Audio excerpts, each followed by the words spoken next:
Welcome to the Positively Star Wars Senate podcast. This is Obi-Wan Kenobi. May the Force be with you. Looky, Senator. There's a Jedi arriving. Let's make this our best show ever!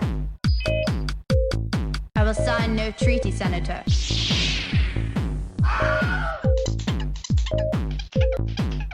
I am the Senate. This is the way. Hello, fellow Star Wars fans, and welcome to the Positive Star Wars Chat, because this is the Positively Star Wars Senate podcast, coming your way via the power of the Force and a little help from good old Skype. This is a special session of the PSW Senate because it is Star Wars Podcast Day 2024. 25 years ago, on February 7th, the very first Star Wars podcast called Jedi Talk debuted back in 1999, thus opening the floodgates to at least 1 billion Star Wars podcasts actively releasing daily these days, with about half a dozen of those actually enjoying Star Wars.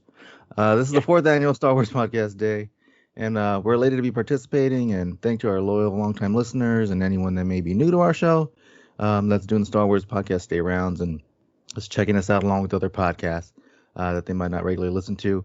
If you like what you hear, then just give us a like, hit subscribe, please, and tell a friend about us. My name's Senator Ricky, and I'm joined today by my counterparts. We have Chancellor Stevens with us. Hello, from across the pond. Yes, and we have Senator Ryan. Hello there. We have Marie. Hello. And we have Ron. Greetings and salutations, fellow senators and the Chancellor. This feels so weird doing the intro. Usually Steven does it, but I have the honor. I have the honor today. The pressure is off for me. Yeah, I know. You just got to do it once a year. I think you'll be all right. Yeah, that's true. That's true. All right, so today's episodes are brought to you by Bail Antilles of Alderaan. Who else has been nominated? Bail Antilles of Alderaan and Ainley Team of Malastair. Who was mentioned in episode 1, Phantom Menace, and never heard from again. Someone notify his family, because no one's ever heard from him. All right, so now let's, we got to hear a word from our sponsors, so let's take a moment. Don't be alarmed. It's only a laser sword fight. Don't be scared. It's only the Death Star destroying another world. Relax. It's only a movie, and it's all for fun. Director George Lucas and 20th Century Fox present Star Wars. Rated PG. Parental guidance suggested. And thank you to our sponsors for keeping our Hyper Fuel reserves up and protecting us from bounty hunters. Yeah, absolutely. And if a sponsor could get in contact with us, we'd like to know who they are. I know, we haven't got our checks or anything. It's just making me hungry. That's all it's doing. I know. In this special session of the Senate, we'll be taking a look back on our memories and experience for each trilogy and film release, and just having some good old-fashioned Star Wars talk. So yeah, this is a Star Wars Podcast Day, so we are a Star Wars podcast. How long have we been doing this now, Stephen? Why you ask me all the difficult questions? Yeah. We started in 2020? It's longer than you think. It could be 7 or 8 years, couldn't it? Yeah, well, I mean, when did Rogue One come out? Because that's when you guys started doing the Senates, right? 16. 2016. Yeah, because wasn't TFA 2015? Yeah. Just after that, yeah, it was. You're right. I think it's about 2017. I think we started in some form, didn't we? In the golden age, when we had a Star Wars movie every year, and it was the oversaturation. Me, Ron, and Ricky. Ron, and Ricky been from start. Yeah, that's crazy. The old boys, the We stewards. started the Facebook group around that time. So I've forgotten about that. There was let's not go down that path. You're taking me down a path I can't follow, Ricky. We do have a Star Wars Facebook group, so find us on Facebook and join and interact. So you can see all of Ryan's board games that he buys. You come across another group with similar name, nothing's going on there. That's not us. I'm so excited for upcoming Star Wars stuff, like games and card games. It's like, oh man, I'm over. If nobody was going to show up today, I swear I was only going to talk about Star Wars Unlimited card game. I'll just rant to the air. You probably caught before you did that. I'd listen. I know how to record. That's why I keep reminding you guys to do it. And I keep getting phone calls, so you don't want me to record because you'll get a bunch of cutoffs. Okay, so I actually do have a quiz question like we do every Senate, but I do have a list of 25 questions if you guys want to go It's through not some. questions being far back at me, is it? No, I made some pretty difficult ones now that I'm Yeah. looking back at them. Anything, be honest, question's difficult for me. Hey, Each one of us pick a number, and we'll do that many we'll do 4 questions, and just. That's a good idea. We'll each pick. I'll pick number 11. All right, so here's the question: who was responsible for overseeing the construction of Death Star 2? 2. Oh, one would be easier. Right. So somebody pick another number. Right. We're doing that. We're answering this at the end, I think. Yeah. Oh, come on, Ron. Why did you choose that number? 1138. 2's not been out yet. Oh yeah, that's why. Second one. Yeah, second. Yes. Well, I think I know. All right. So who wants to pick the next one? I'll pick. Okay, Marie. Number 3. Number 3. All right. Where did director Krennic find Galen Erso hiding with his family in Rogue One? About 20 miles away from the car park. I knew you were going to say that. Just buried underneath there. All right. So That's that's a UK joke. UK joke, folks. Yes, I know. Richard III. Yeah, in a car park. And all that time, he didn't get fined either. No, didn't pay in display. Technically, it wasn't a car, though. I suppose that might be one reason. Oh, yeah, okay. All right, Ryan, do you want to pick next? Sure, I'll go with 7 for 1977. Oh, Marie, he was so close. All right, number 7. Who tried to murder Boba Fett while he was healing in the back of the tank in Book of Boba Fett? Let's go with number 12 instead. You should know that. All right, Steven, your turn. Which one you pick? Yeah, I 1 know through the 25. Answer. What? I think I know the answer to that one. Number 42, please. There is no 42. It's 1 through 25. That's the answer. 6? Yeah. 1,138, please. What was that cell block number? I'll go for A. 23? Yeah. 6. Number 6. Number 6. Okay. What color lightsaber was Anakin given during the rescue from Geonosis? Oh, that's a good one. Remember, he lost his, and then they tossed him one.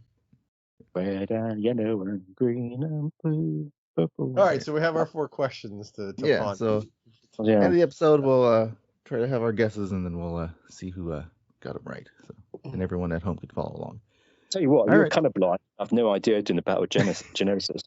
Yeah, like blue and green is a very specific colorblind color, so I wonder what colorblind people see. That's interesting. Any colorblind people, they all just kind of look the same. Green and blue seems like the big ones they mess up. That's like back in the days when they used to show snooker here on TV, and it was in black and white. You had no idea what half the kind of balls were. Just a guess. Snooker, ladies and gentlemen, is a billiard full game. I've just got very British there. So went right to the British.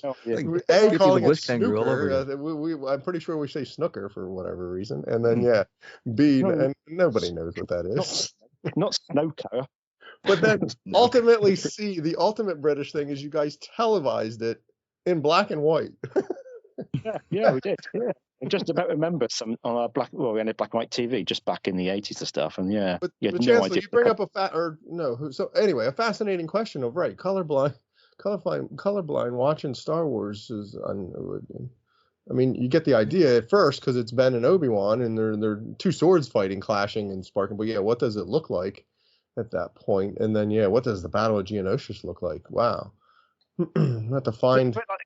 What would your cat see if it's watching Star Wars? I've seen those videos where cats do pay attention. Yeah. Mine was watching with me the other day. I do have quite the challenge, but I have a colorblind telephone technician. If you know anything about telephone technician working, it's working with all those tiny little wires that are color coded. Yeah. And I don't find out about it until years into working with him. I'm like, oh my god, what? No wonder my phone system has so many problems, which is a total tease. He's top notch, and the phone system works great, but just not something you want to learn. There's a reason he saved that for a year or 2 in.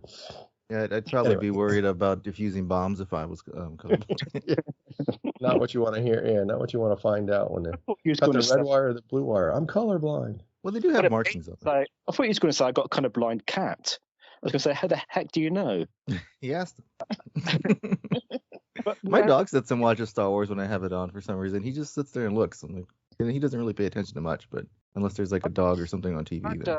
We've had a bomb. We haven't had a bomb disposal. We've had Grugo though, with in that sort of shaft in the Mando's ship, wasn't he? With the cutting the wires and that, repairing the wires and stuff. That was quite funny. Oh yeah. Not a bomb though. It wasn't a bomb, but it was funny. My cat really likes the one scene in A New Hope. On the one scene. There's more than one scene in it. On the Death Star, and Chewie yells. Oh, the mouse droid. At the mouse droid. Yeah, there we go, everyone. Thanks, ladies and gentlemen. I'll be here all week. Tip your waiters and waitresses. All right. So let's What are we getting into? Star Wars talking Star Wars.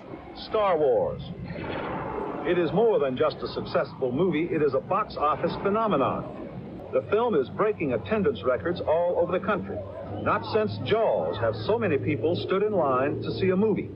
Alan Ladd Jr., an executive at 20th Century Fox, whose film it is, talked about the reasons for its appeal. I think it's just good and evil. The simplicity of the whole story is what really makes it work. It's a fantasy, and I think we all grew up in a fantasy world, and I think that it works on that level. Star Wars cost $9 million to produce. It will bring in at least 10 times that amount. As a result, the price of 20th Century Fox stock has doubled in the last 2 weeks. Yeah, so what everyone's memories, or what did you guys do to prep, or just in general, just to prepare for a Star Wars movie when it's going to come out? So I guess we could start with the OT, since we're going in chronological release order. So we're going way back. You use a way back machine here. So you're talking about just what it was like to be caught up in the well, we didn't know what the OT was, so to call it the OT was not even. That's not even. Did you have any merch like before? Well, as I don't want to say the resident. Anybody else see the OT in theater? Well, I saw the ROT, the revised OT. So I did get to see it in theater, but not okay. So not in release in the 70s. So I definitely saw A New Hope in a theater in 77. Anybody else? So did I. Okay. So did I. Yeah, No. I was very small, but yes, I remember it. Not clearly, but I do remember it. Yeah, I'm 6.5, I think, when it comes out. Do you remember seeing the commercials on TV? Like did they have TV back then? Like how did it work? Did they have TV?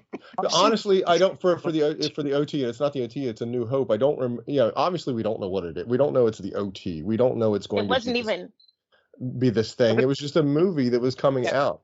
I'm sick. The only recollection that I honestly have is that I did see it in a theater back then, but it wasn't premiere.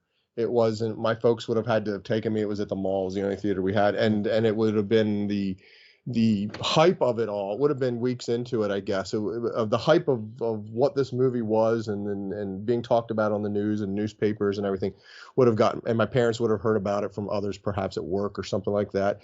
I don't remember clamoring beforehand at all to my parents, will take me to see this, or I got to go see this, or my friend Billy told me about it and I want to go see it. I don't recall any of that from me.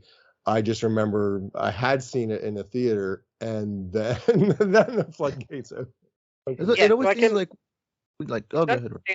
I can understand that at like age 6, but it's 3 years later, so now you're 9 and then you're 12. It's like you have an understanding of the world and how to expect things. So are you now hyped for Empire and Return? Like, is that just all encompassing your life? Yeah. So once you go, so what's A New Hope 77, ESB Empire is 80, and Return of the Jedi is 83. So yeah, 10 and 13 or 9 and 12 and a half, whatever it is.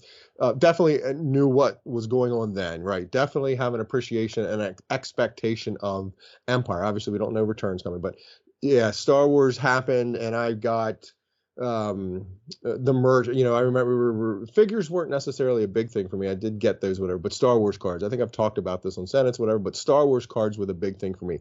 Santa hooked me with an entire box of Series 1 blue bordered Star Wars cards. Still have them to this day. It was the best Christmas ever because it was one thing to get a couple of packs of those cards, but it was a complete and full box of those cards. So Santa really, I don't know how they did that, but they did the right thing, found the right Christmas all day, opening them up. And I think I ended up with like 4 complete sets, and it was just an awesome, awesome thing. And that was also the big way to relive Star Wars for us back then, because you didn't have the internet wasn't even a thing. Even magazines and newspaper, any sort of ephemera was clipped. Anything that had Star Wars, the serial, any of that sort of stuff it was captivating and captured as a kid in my youth. Was there any foil or serialized cards? The ultra rares, anything like that, or for the card talk people? Yeah, no, for the card, that wasn't a concept. They were just 66 cards. I don't even think then we had a checklist. The cool thing about the cards, or the reason you would want to collect more than one series of them, the back of the cards made, I believe, 2 puzzles. Boy, I'm going to draw a blank on what they are. I think one's a picture of Chewie, and the other is the cockpit of the 4. Anyway, there were puzzle pieces, so to speak. The entire back of the card was the back of a piece of a puzzle. So in order to complete the puzzle, you had to have, a complete set, obviously. And if you wanted to make the puzzle, you had to have a second set, so to speak, if you were going to mount it or do something like that. I thankfully never did anything like that with the cards. But could you? Are these all individually wrapped cards, so it was still random what you got, or was it you got the entire set and all these puzzles? No, each pack was, man, still random. Yeah, 10. How many is in a pack? And that infamous stick of gum was obviously there. Yeah, the gum. last pack. The stale gum. Ugh. Yeah, well, it was good for two bites, and then you were done. But yeah, they were random cards. In each, there were no chase cards. That wasn't even remotely a concept. Reverse hollow Obi-Wan Kenobi's, right? What's the point of even buying cards then? If there's Right. So this is fresh off the collecting baseball tops and Fleer baseball and football cards that just had 1 or 2 series. The craziness that came into the card world and all the various different flavors and brands, and it wasn't a thing. But Star Wars and other entities tried it, because I kind of remember seeing then Battlestar Galactica and Close Encounters cards and all. But the Star Wars cards, what spoke to me, obviously.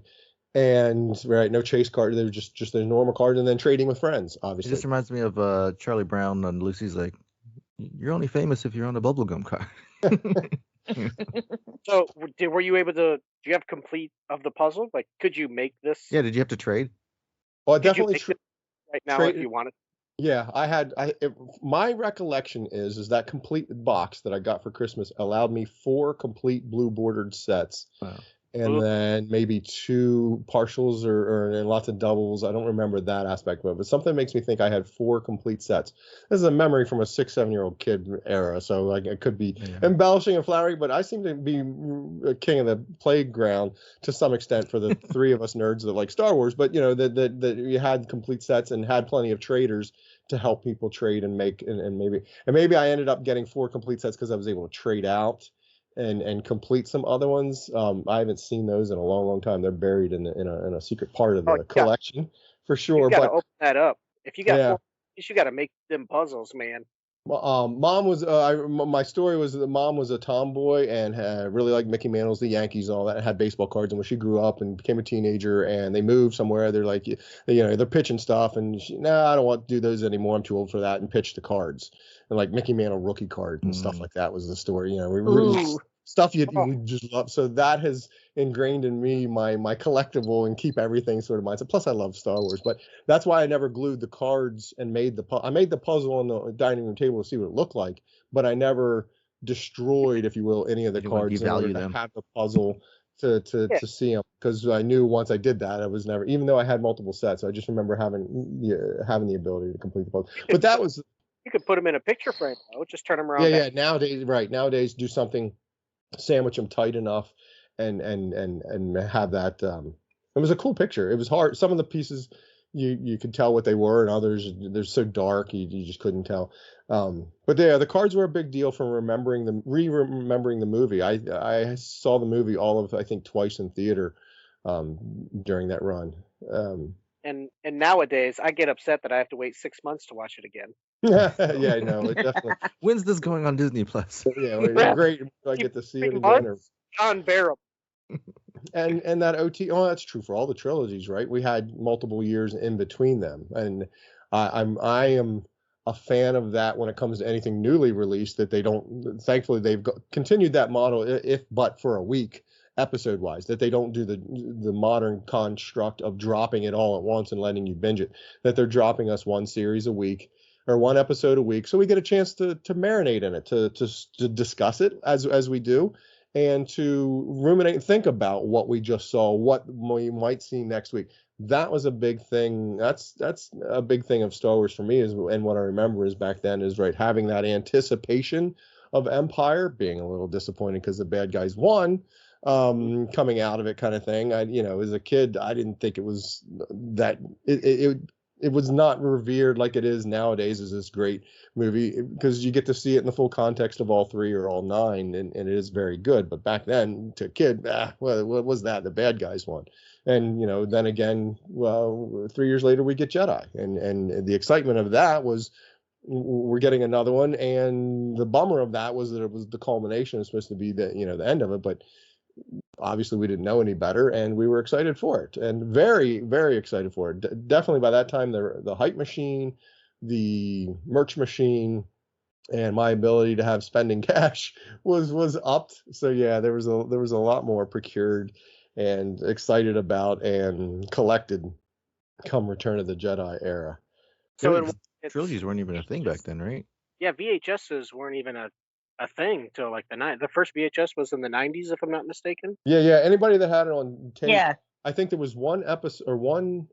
I think New Hope was on like CBS, the late movie on CBS or something one time, and people had recorded that had a VCR, and that was unheard of at the time because they weren't commonplace yet in the 80s or even 83. And I don't think the first VHS ability for us to watch it came out until after Jedi, a box set of sorts.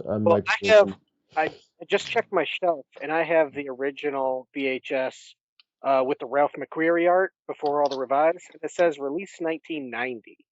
So maybe that's when I remember getting that. Okay. Yeah, but I think there's another set that came out before that.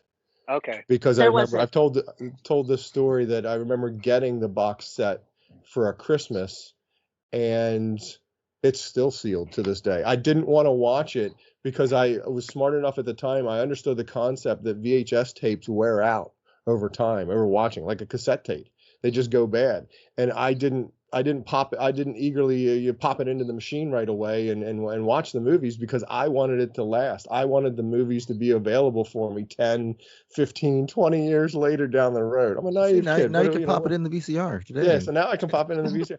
But I just remember getting that, being wicked excited to get it for Christmas. Didn't ask for it, didn't know it existed, whatever. It was just thrilled. But was so scared to want to watch it or mess with it because it was this fragile instance of Star Wars that could go bad. Is going to go bad at some point in time. It's probably bad now. I've never watched it, but wouldn't the tape degrade if you never watched it?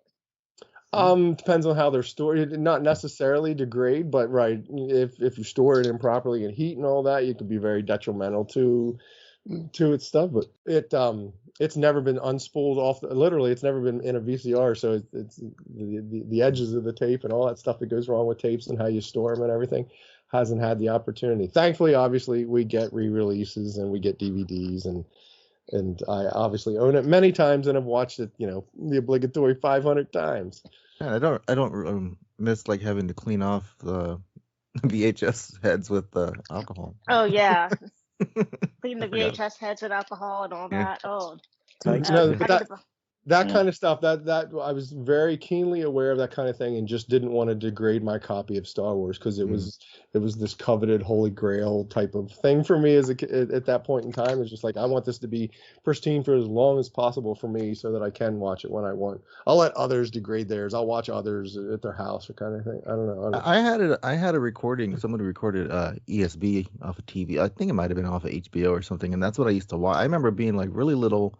I wasn't in school yet, eating 3POs with the mask on. I cut out of the box, and well, somebody did it for me because I was little, and then watching Empire Strikes Back. But I mean, it had to have been like 82, maybe 80. I mean, it had to have been like 3 or 4, like probably like around the time Jedi came out. We were talking about the lead up. I don't remember the lead up for ESB. I think was sort of we just understood it was coming. I mean, the announcement of, you're going to get it. I think it was shortly after A New Hope that we were told that was coming. I don't really remember the hype around Empire Strikes Back, but because I was a little bit older by then, I do remember the hype around Return of the Jedi, and it was massive for me. I wanted to go see it really badly, and my mom just wasn't into the whole science fiction thing, so she didn't want to take me, and I didn't have very many options for who was going to take me to the movies. Yeah, I remember Return of the Jedi. The only reason I kind of remember any sort of hype of that was the whole Revenge of the Jedi. There was a blurb, and there was a slightest bit of stuff in the newspaper about the name was Revenge. And I think the only thing I haven't, well, no, I've added to my collection, obviously, but the one thing I truly collected from back in the day was a newspaper clipping, I think, that was announcing the movie was coming.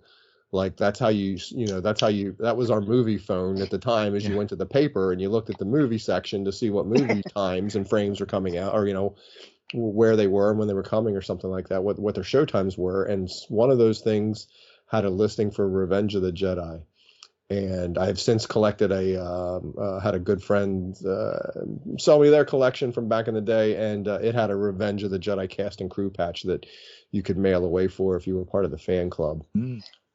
But that hype, and I remember the hype of it being because it was the last movie, and so they were squeezing things out of it, and marketing's getting better and understanding what it means to be a movie, and how the local radio station had a thing at the mall to get people to draw them to the mall, and they were doing giveaways, and they had Return of the Jedi stuff giveaways.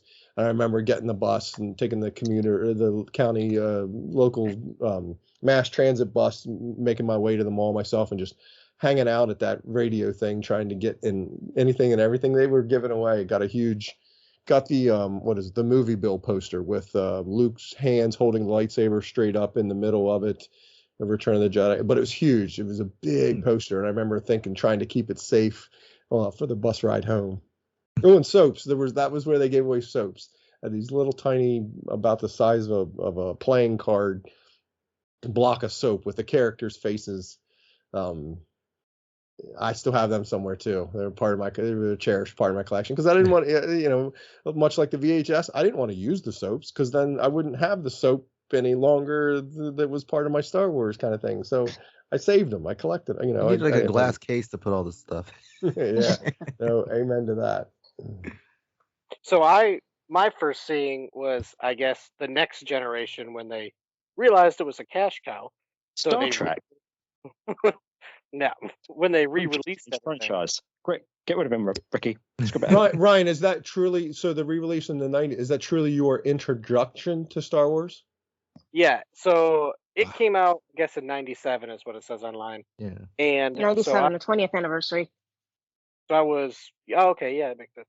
So yeah, I was 14 and middle school or whatever. And my mom, obviously, she hasn't told me if she ever saw it in theaters, but I know she took me. I had no idea it even existed, type of thing. So, even still at that time in 97, I had some VHSs here and there, but nothing crazy where I sat down and, had family time and watched a bunch of movies. So, and I think the first one she took me to, at least the one that I remember, there could have been more, but as we'll find out later, my memory's absolute garbage. But the first one I remember is Empire Strikes Back. So I remember going to the theater for that, seeing that one.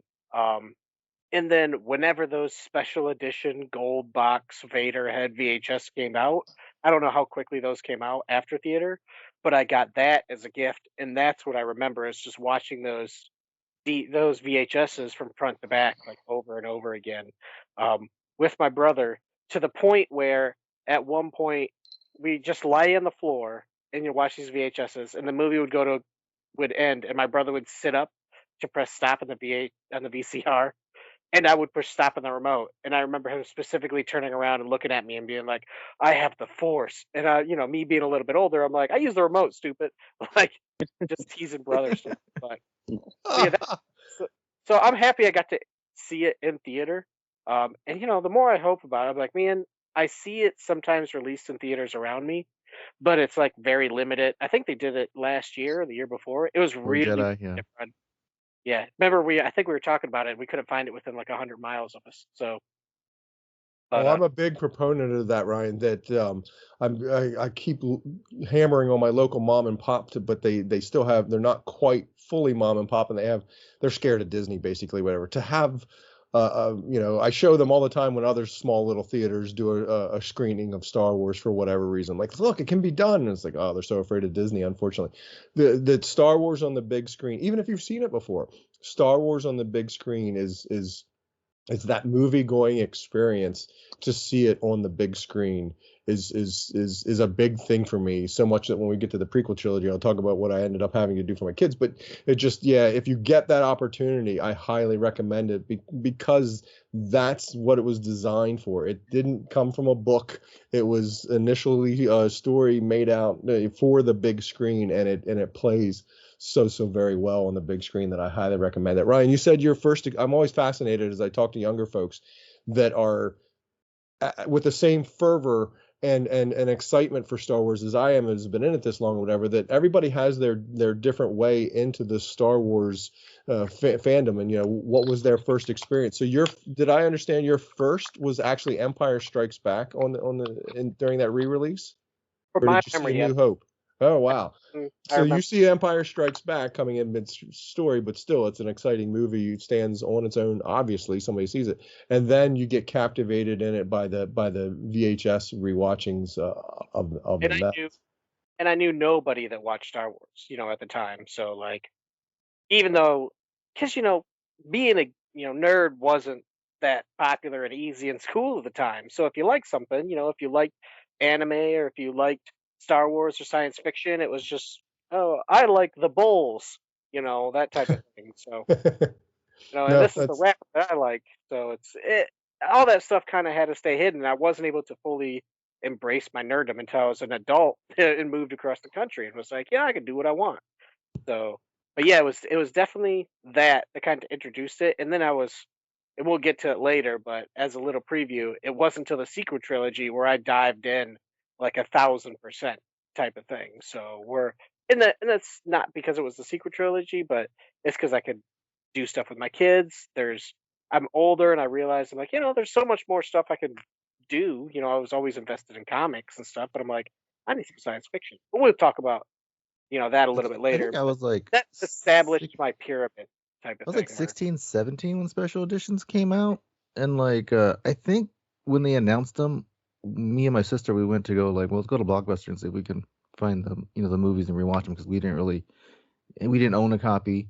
It had been years. I mean, Star Wars was always like a thing because my brothers liked it, and it was always just a thing everybody liked. But we didn't actually own the movie, so I remember we rewatched them, and then I do remember like just rewatching them, not knowing if Vader was lying to Luke in ESB, and so then we just watched Jedi, and then of course instant gratification because you can just go rent the next movie.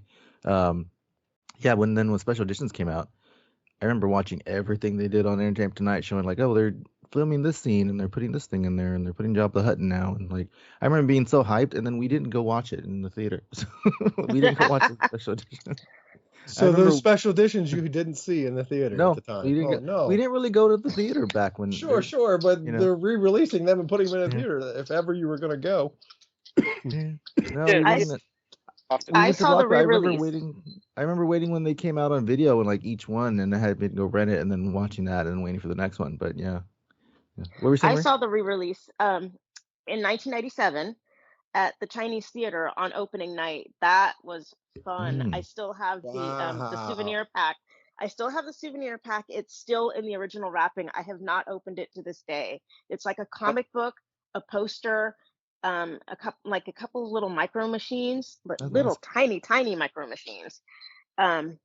And I still haven't opened it to this day. It's somewhere in my Star Wars So the famous Man's Chinese Theater is your first experience for a Star Wars on screen? My second experience. Well, I think you said you saw it as a kid. As a very small child, yeah, that was in my hometown theater, like an old style, like Art Deco movie house that we had downtown. You saw the re-release. You saw the re-release of A New Hope there. Very cool. You're close to the area, or did you make a special trek to get to that? I grew up in the Bay Area, so I was actually close to the Coronet Theater. So technically, I could have been at opening night at the Coronet Theater in San Francisco in '77. But in 1997, I was actually in college in Southern California, and my aunt was living in Southern California. The one who took me to see the original Star Wars. It was my grandma that took us both, because my aunt was around 10 at the time, and she bought me the ticket for my birthday because it was coming out around my birthday. It was they were re-released. They were actually re-released in, I don't remember if it was March, because I remember they all came You out mean the '90s things? I think they released. I think the '97 release of them, they did A New Hope as around the same initial time frame, and then they released the others throughout the summer. Yeah, possibly it was May. Possibly it was May, but I remember that, like, she bought me the tickets for my birthday to go to Star Wars, and it was a really big deal. She picked me up, and we went out to downtown LA, and we stood in that line, and it was really exciting because everybody was hyped up. There were people who were dressed up in cosplay, which wasn't a common thing back then, but there were, it still happened in certain circles, I guess. And it was just really cool. It was an experience. That theater, a cool theater, a big house, right? That's a big hall. It's a very big house. It's very fancy. It's really kind of old fashioned. It's very Art Deco. I don't know if they've redone it since then, possibly, but it was like, the old velvet seats and all of that kind of thing. Yeah, nice. It was very cool. It was really nice. Was that when you were 10, or was that when the special editions? This is 97. That was special edition. That was 97. So it was a special editions. I've never been inside the Chinese theater, but I've been there and I've seen the 3PO handprints and all that stuff on the floor. But I had never been inside either. It was a real trip for me because I had never been inside. I'd always been, outside to see the everybody's footprints and handprints and all that, and I had seen the 3PO prints and all of that. But I had up until that moment in my life, I think that was the one and only time I've ever been inside. Marie, do you see just A New Hope, or do you end up going back to see the other two? I only saw that one there. There was a movie theater right across from where I worked at the time, at the university. So I saw the other two at that theater across the street from work. Sure, life gets in the way. It's just convenient and easy, and then and it was the last part of my senior year, and I was busy with finals and trying to get ready for graduation and all very that cool stuff. that you can say you technically saw Star Wars at the Chinese theater. Yeah. Whatever it's called. I don't know, is that the right? It's Man's Chinese Theater or whatever. I don't know what it's called these days. It used to be Grauman's, and then it was Man's, and I don't know if it's gone back to Grauman's or whatever. But that iconic. So that, for anyone who's listening, it's that iconic. It's just that iconic theater that's always kind of shown in the original trilogy with the lines and the marquee. Yeah. It's in big reds. Yeah. And it's the place that has a big lobby area that has all the fancy or all the famous actors' footprints in cement out front while you're waiting, or just and their signature or whatever. And one of those squares has 3PO and R2D2's feet. Yeah. Yep. Exactly. So there's that. And I also didn't, like I said, I didn't grow up very far from San Francisco. So I conceivably, if anybody had known about it, we could have gone to the Coronet Theater on opening night, and that would have been a big thing. But I probably would have a very vague, if any, memory of it because I would have been really small. I've never heard of that theater. I've heard of the Mann's Theater, but not the Coronet. Yeah, the Coronet doesn't even exist anymore, but that's where they actually premiered it because it wasn't. Remember that Star Wars in 1977 wasn't a big deal. It was like a movie that was expected to flop, and like nobody had any faith in it, et cetera, et cetera. So they did a small opening in the Bay Area, which was where George Lucas was living at the time. That's what I was going to ask earlier, because it was like a slow burn, right? And then like maybe Yeah. like a week after it came out, then they had the big lines everywhere. Right? A few weeks after it came out, like I remember like I remember vaguely, like I said, but I know like at least during the summer, that was when it became like really, really, really big, like towards the summer, end of summer, which was probably when I must have watched it because I had to have been closer to 3. So for the ones that I guess it would just be Ron, maybe Marie, that saw the originals, and then there was kind of nothing after that. What about when like Heir to the Empire came out? Did you have friends or people that talked about Star Wars, and that was kind of at the time considered, well, that's this and nothing else when Heir to the, because there's no talk of any prequels or nothing. No. I was already in high school by then. It was what, 1990, 91? So I would have been 15, 16. And I was a nerd. I was a loner. And there was nobody who would have talked like Star Wars with me. There were a couple people, but they were, nerds and loners like me. There was a guy who I don't remember his name, but he introduced me to the Star Wars role-playing game, which was a big thing at the time, but we never actually played the game. He just like lent me all the books because he wasn't running a game at the time. And then Heir to the Empire came out, and we would kind of discuss it. And I still have a copy from my local library that kind of got missed when the library went from a purely analog to a new computerized catalog system. So it's still sitting there with the little library punch card. No, with the little library punch card, the little punch cards that they used to have in the library books. Yeah, it still has that in there. Oh, wow. I don't remember when Heir to the Empire. I remember when Shadows of the Empire came out. That was like a big deal. That was a big deal too. The video game and the book. The book and then the comics and stuff and everything. Yeah. We obviously didn't know that we were getting any more. It was over and done, and that was exciting in and of. And for me, it's in that wheelhouse of becoming a teenager, and I was done with it. I didn't thankfully get rid of my collection. I think because of my mom's story of getting rid of her Mickey Mantles. Held on to things and held on to my love for Star Wars, but it just wasn't. We didn't know what we would be getting in the next 30 years. We weren't getting anything, frankly, as far as we were concerned. I remember trying Heir to the Empire, the book, right? Is that first of the? Yeah. Well, I mean, there was another book, Splinter of the Mind's Eye, but it was in between the movies, and it immediately didn't count or something like that.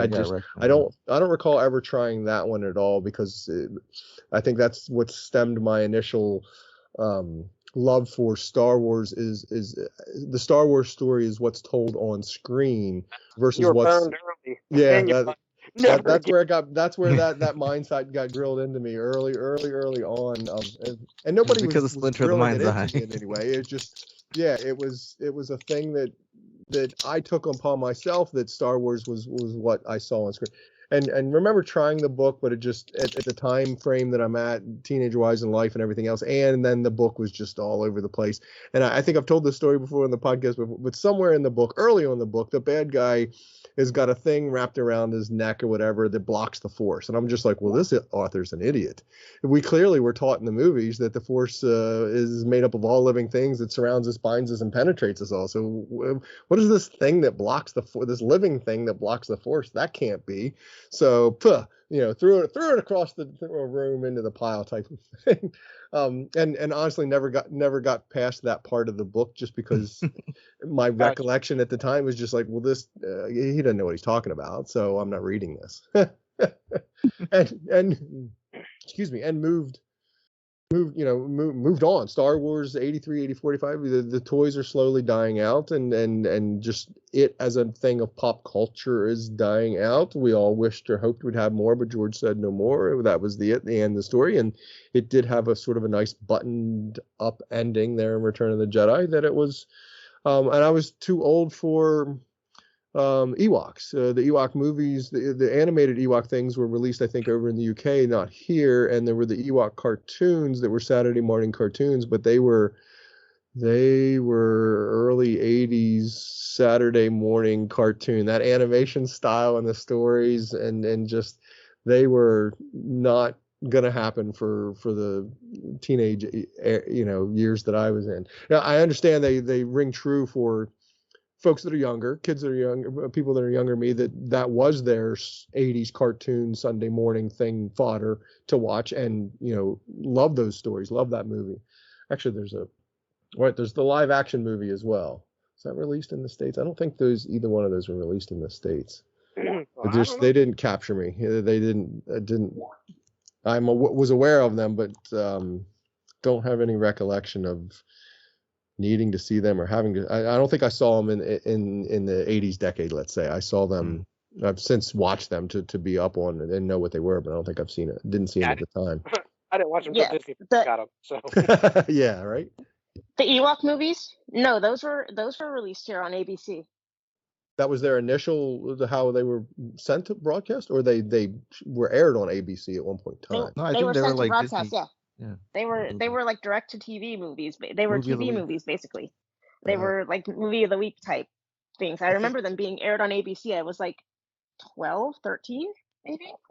So you're a little more of that younger age to be excited for what they were and coming out. Well, yeah, I mean, I was already kind of like over it because Ewoks. I was getting to that phase where I was a teenager myself, but at the same time, I wasn't quite to the point where you were, where it was just like, no, this is kid stuff. But so I was still kind of in that age to find them kind of cute and not at all annoying like some people did.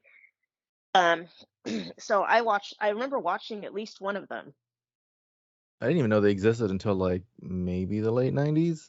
I didn't even know Ewoks and droids were cartoons either. Like, yeah, none of that stuff was available. Yeah, right. Why would you? The internet's and just re-releasing of stuff and just any of that, and broadcast TV's not sending. There's no reason for anyone to be aware of them unless they. Like, I started getting I'm pretty into sure like they were in the cinema here in the UK. Yeah, you guys definitely had them in the cinema. Sure, went to see one of them. Oh, damn it. Yeah, Yeah. Caravan of Courage and the other one, I think both. In the other one, which I can't remember what it was called, but the Battle for Endor. The Battle for Endor. Thank you. Ewoks and droids. I remember them being on Saturday mornings, and I would watch them. I don't remember what they were about or what whatever happened, but I was right at that age where that would have appealed to me because I would have been 8 or 9 at the time, and that only lasted like a season or two, I think.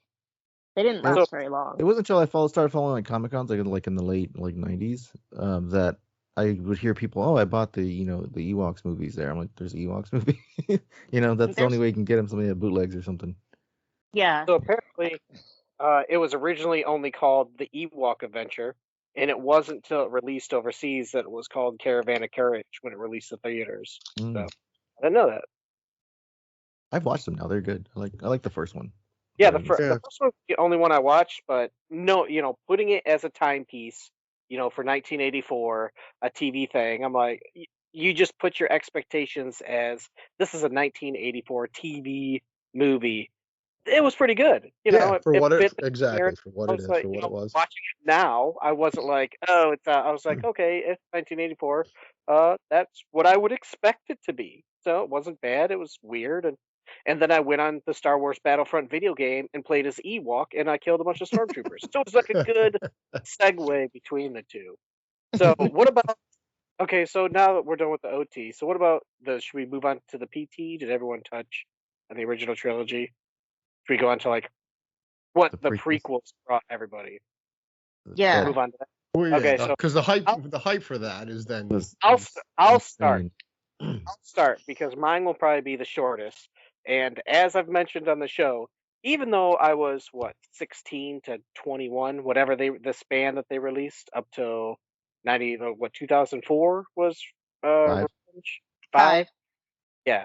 So I mean, we're talking 16 to 20 something. 21. I have no recollection of those movies ever existing at all in that period of my life. And Okay. truly don't understand why. Like I said, it's at that time, when I got to a senior, I started going to movies more. Like I went to see Lord of the Rings, the first one in theater. I watched both Matrix movies and the second two. The first one I discovered on DVD, but I watched the last two Matrix movies together. I went to go see. Me and my friend did Mystery Science Theater 3000, where we are obnoxious 20-year-olds go to the theater and mock movies. I apologize to anybody who may be listening 20 years later, but we went to the theaters. I watched Jet Li in theaters. I watched the one. So as a senior, I went to the movies a lot, more frequently than I ever had in my life. I boycotted The Matrix and Lord of the Rings when they came out. And there was there's nothing. I remember no talk. I remember no theater lines. And it's so weird to me because I would call the theater and get times. I was starting to truly get into theaters, and it's something that is what I consider a family thing. It's like, what do we want to do for family time? Take everyone to the movies. It's like, I love the movies. And it's so weird to me that, knowing what Star Wars is, because just like I said, it came out in 97 to me. And then 2 years later, I'm like, I have no idea what's happening. I grew up in a small town. I never had a movie theater until I moved like years later. But Brian, the one nugget you said there is you saw the Matrixes in the theater. You saw 2 and 3, but you didn't see 1. So that's going to be true. What happened there, because the Matrix came out the same time. 99 is the Matrix and the Phantom Menace. So that whatever was going on, whatever influence you were under, or whatever was happening there in 99, it was affecting completely because you missed the Matrix as well. Yeah. I just remember them pitting the Matrix against Episode 1. Be like, I'm not watching that. I don't want to watch the guy from Speed and do Kung Fu. Revolutions and Revelations came out in like 2003, 2004. Yeah, those were later, yeah. In those movies, in Lord of the Rings, I went to opening nights on almost every single one of them. Like 99 was like the stuff, man. So, and then Did Lord of the Rings come out after Episode 1? Because I kind of remember like waiting in line for Episode 1, and then the trailer for Lord of the Rings was like showing on the screen in the lobby. Oh. Yeah, so I could check here first. But yeah, it's just so weird. Like so much stuff. Like the same thing with like special editions. Like when they were showing like, oh, this is what Entertainment Tonight and all those other shows had. Like this is gonna be Queen Amidala and this is her dress, and all these other. They were introducing all the characters, and I was collecting all the little Pepsi. I don't know, they were coins or whatever posters. Everything had like some kind of collectible. I think it was like bottle caps, and then the soda cans and all that stuff, and everything, and KFC buckets and. Yeah, Lord of the Rings was 2001, 2002, and 2003. So that was the prime area when I was going to the movies. And Attack of the Clones and Revenge of the Sith just didn't exist, and I have no idea what happened. You probably didn't go to the movies back then. At that time, not until I did. I just said I went to all the Lord of the Rings movies. I went to 2 Matrix movies. Yeah, but that was like 2 years later. Yeah, but there's still but it was 99, 02, and 05 were there 3 right. movies. So for the hype of the prequel trilogy, it's 16 years later. Now it's shorter than that because 83 is Jedi and 99 is the Phantom Menace. And it's not truly a 16-year gap because George tells us about we're going to get the OT, I think, in 96. Yeah, and that's why he re-releases the special editions in 97 to gin up the hype and get the machine going and to get a new generation informed, if you will. So we had a 13-year gap there where Star Wars was dead. We weren't getting anything more. And for those in the know, and even that 13 years is by today's standard or by today's information, it was 13 years, but it wasn't widespread. The internet wasn't there, Twitter and all that. So it wasn't this big announcement in 96 that Hoy's making new. It was in magazines or something like that. So you weren't necessarily informed. So for some of us, if you will, it was probably 14 years till you find out about that's truly happening kind of thing. But that was a long break. That was a long time to be without Star Wars and to be in a mindset, the dark times, if you will, to be in a mindset of thinking there is no more, there was going to be no more, we weren't getting any more.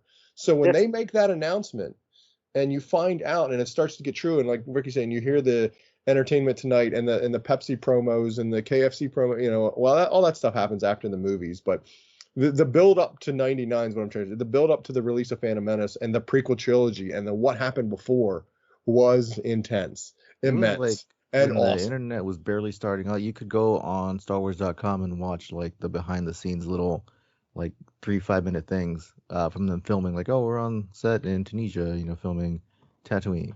We just and knew like, they were making the thing. yeah, Yeah, each week I think they would release like something online, but it They was would release dial up. something, and then before they had that, they had the little countdown clock, which was the Death Star, the little Death Star display. Remember that they were setting up StarWars.com, and I would watch those videos because I worked at the computer labs on one of the computer labs on campus at that time because I was in college. I would watch those things because I had like 7-8 hours to kill, and we had a high-speed connection, so I didn't have to sit there, 3 hours on dial-up to watch 3 minutes of footage. Yeah, I remember going over to my cousin's house because he had a computer, and so when I Right. go visit him, like, computers jump on aren't there. prevalent at this point in time. You know, they're not ubiquitous like they are now, and high speed broadband connections is not a concept either. So it's dial up. So it's for the faint of heart to be able to catch up on any of this and even know how to get to the internet, to get to these things that might exist, leading to be building up to it's in the vein that you guys, and what we think of in these days, where you just instantly go search for it and get gratification of a trailer drop that you can watch over and over and over again. I didn't get any I didn't have any Star Wars merch until episode 1 was gonna come out, and then my mom surprised me with, like, I got 2 double-bladed Darth Maul sabers that make noise and light up. They flash, and then she got me a episode 1 t-shirt, and then I got a talking Jar Jar doll with an alarm clock, which I still have all that stuff. But from yeah, the collectible standpoint, there was a figure, a STAP. I forget what STAP stands for, but it's a battle droid on the floating motorcycle type machine. It was a or whatever, quiz you know. It was a pre-release or whatever. It wasn't anything you had to mail away for. It was available in stores, but it was out before the movie, I guess is what I'm trying to say. Yeah.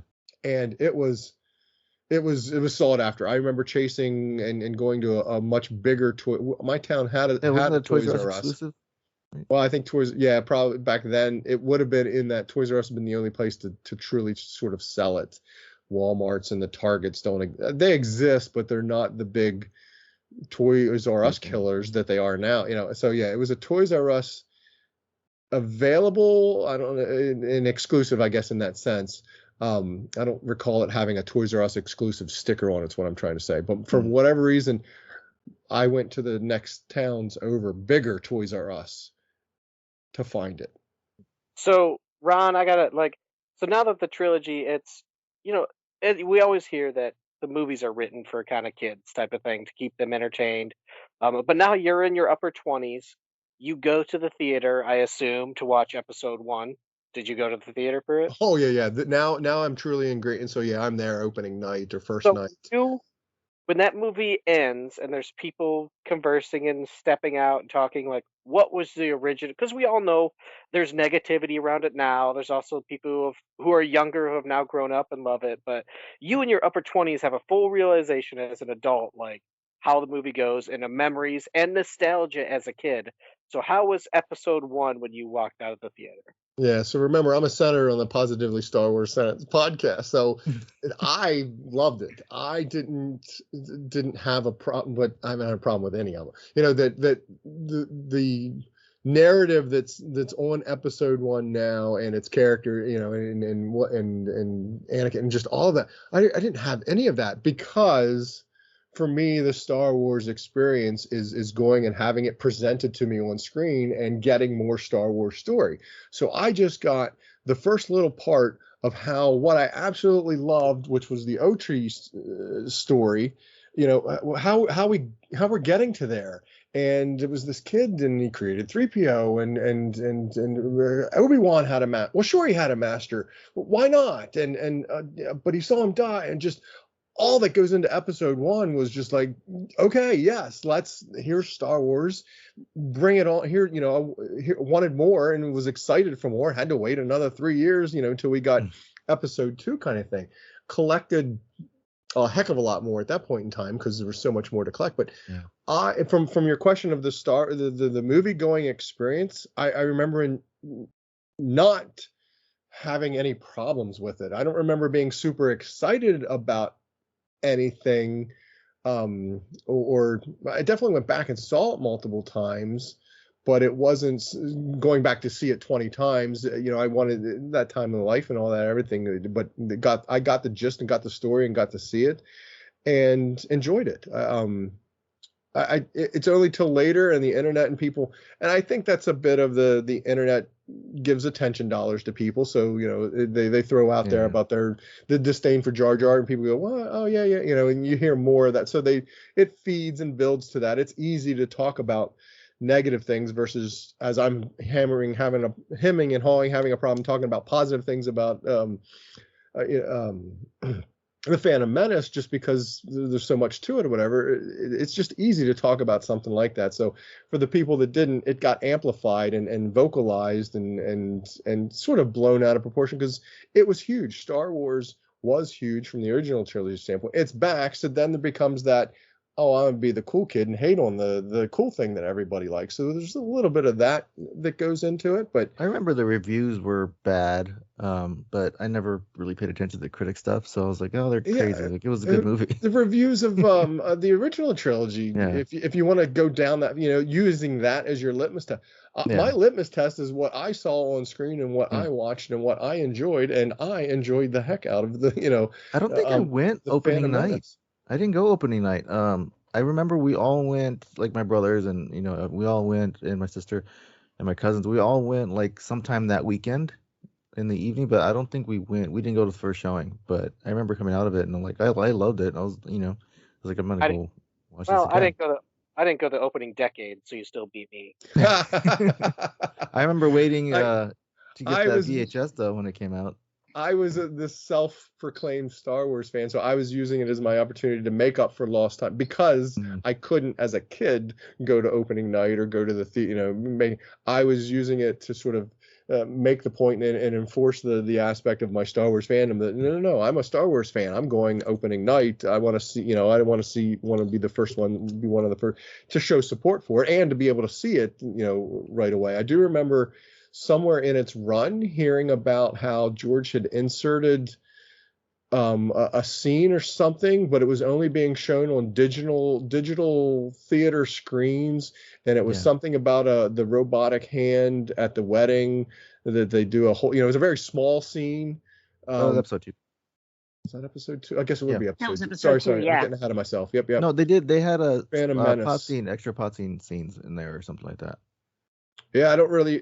So right, the pod racing did not, in the original release, did not have all the laps for whatever weird reason, and I kind of, how much of this is embellished and how much of this is conflated memories. Whatever. I kind of remember watching the movie and thinking, wait, it went from 1 to 3. Well, what happened to 2? But you just kept going because it. Yeah, the whole part where like you didn't need to see the whole race. Fixing the ship that got added. Yeah. I think once the VHS came out, or the DVD came out, then they added all. Yeah, I don't think that got added for the theater, any of the theater release at the time in '99. That was all added for the. But I don't remember it impacting any of it. I had no problem with Anakin being this cherub little boy, and what, because that was the Star Wars. I didn't. That's been my big thing. I've said this many times. But I didn't have expectations other than having the Star Wars story told to me on the big screen, and I got that, and I was happy. So I've been excited that was Greedo. That he was this cherub little kid, and he has some fall later in the next 2 is going to be okay. Well, that's that he wasn't this dark, brooding little kid pulling the eyes off of pulling the wings off of flying creature flies or something, and just being mean from the very get-go. That he had a fall, that was not a problem. Darth Maul was just awesome. So that's all the dark side you needed in that movie. Yeah. Do you kind of remember him just being dispatched so quick, and Qui-Gon's Qui-Gon's death. We didn't know who he was, but just being a oh man, oof. Okay, well, Obi-Wan's still around. I do remember coming out like they killed him already. He was awesome. I thought he'd be in all 3 of the movies, but yeah, the Darth Maul when he got cut up. And I'm like, oh, I'm like, what a waste. They should bring him back one day in a cartoon. And they did. No, I didn't say that. What about Revenge? Like when Revenge came out, skipping ahead. Yeah, so Attack of the Clones. I had so much comes hype out, for they're just expecting that. I don't remember any hype, but making sure I saw that next, that next installment obviously was when there wasn't much hype for that. But yeah, Revenge of the Sith was the ultimate hype because it was over again. It was deja vu all over again in terms of the trilogies are ending and this is all we're going to get. And all right, fine, we're getting this, but we're getting the culmination of it all. Well, they had that DVD set come out with the behind the scenes showing Hayden put on the suit, and then I think George Lucas went on like 3 different sitcoms and shows, hyping up. But none of that's releasing before the movie. Episode 3? Yeah. Yeah, no, it did. I had that. I bought that DVD set just so I could watch that special little clip of Hayden. I think so. I want to say it was. Yeah, the hype machine and the marketing machine is in full bore at this point. They're not releasing anything ahead of the movie, showing a scene of him. They might have. Oh no, it was like them behind the scenes. Even talking about it. It was the costume fitting. Yeah, the costume fitting. Yeah. And I don't think they even actually showed him putting it on. They were just talking about it and he was holding it. It would seem like a good teaser because we all know it's coming. I mean, yeah. So it's like, well, I mean, they had the posters and everything, and putting gloves on that'll drive the fandom crazy. Where it's like, okay, we're gonna see it in Revenge, and it'll drive people to it. The weird thing is, even though I don't remember the prequels at all, around 2006 when I moved across the country for a job, and I moved next to a comic book store, and I was like, well, I'm gonna start reading comics now because I've always liked comics. And then like a year or 2 later, I was like, I really want to read science fiction, and I started trying to read Dune and stuff like that. And I eventually settled on Star Wars. I read all those prequel books with, I feel like, pre-existing knowledge that I knew the movies exist and what they're all about. Like, I've seen them, but I don't remember ever seeing them. It's just like they appeared in my life. And it's like, yeah, you've seen these. And I'm like, when? And I'm like, I don't know. But I think you were abducted by aliens and the Men in Black came in and erased you. I don't know. I was straight edge, man. Like, my mind was clean all through school. So I have no idea what it was, dude. But I just sniffed a little bit of glue. Hey, man, influence and friends. Having those helps to, back then, even the 70s, 80s, to reinforce your love for or not, just the memories of things like that. I graduated with 66 people in a school with 1 grocery store, no theater, no stoplight. Like the outside world didn't exist. Type. Yeah, the internet's not in play. Around like 2010 or 12 and stuff like that, they started releasing the books, and I read all the books between the episodes, and they were amazing. Like Labyrinth of Evil is still incredible to me because it led up to Revenge of the Sith. But at that point, like I said, it's Revenge of the Sith just existed in my mind as it was always there, even though I don't know how it got there. I remember trying to watch the Gendy series before episode 3 came out because that was supposed to be the lead up. And then you had to wait for those to come on. And it was between, wasn't it?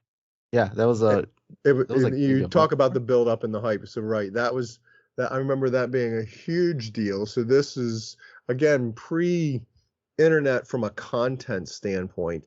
And the Cartoon Network had the Clone War, or I think it was called Clone Wars at that time, or that series is called just Star Wars Clone Wars.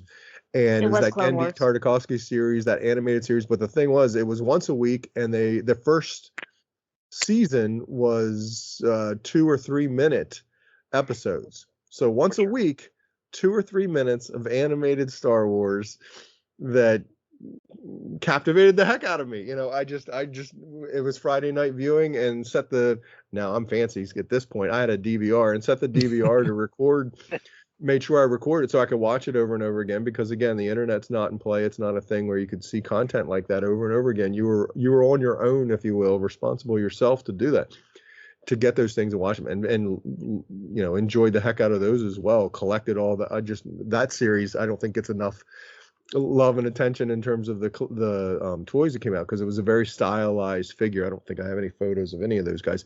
A very stylized looking figure, and a bunch of characters are introduced, and again, more Star Wars story. It's Obi-Wan and it's Anakin, and it was weird. Anakin's screaming at the top of a cliff. Yeah, just his storyline, his path and everything was just, but it's whatever it was, but it explained and led right up to Revenge of the Sith. I mean, the opening crawl, I mean, that was George's, I think, the whole point that he needed to do, but it led right up to the opening of Revenge of the Sith. And it did it in an awesome way in terms of capturing Grievous or capturing Palpatine and who General Grievous was. Yeah. Where we got Jedi Shaggy, that was very and it made Grievous be this imposing scary figure. That was a cool time to have that as part of the lead up. Didn't care for Dirge and his ability to sort of Dirge was weird. to come back together, whatever he was. He was just new and different and cartoony, I guess, to some extent. And Grievous was very ominous in that series. Yeah. You just gotta appreciate George Lucas's way to kind of tell a story. Like, right? Take the holiday special for what it is. He was trying to expand the story. So now you have the prequels, and even Caravan of Courage. He was trying to expand the story, even if he didn't. I don't know if he wrote it or not, but then when you have the prequels, he agreed to have someone make an animated special as a lead up to his final movie, and it's like, that's amazing marketing, because you have these books that kind of tie in or not.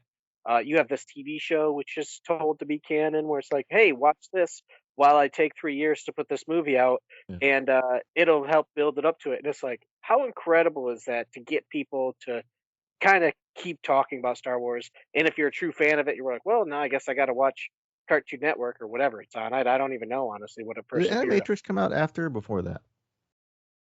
The Animatrix? I think that was Yeah. way like 2006 or Oh, something. okay.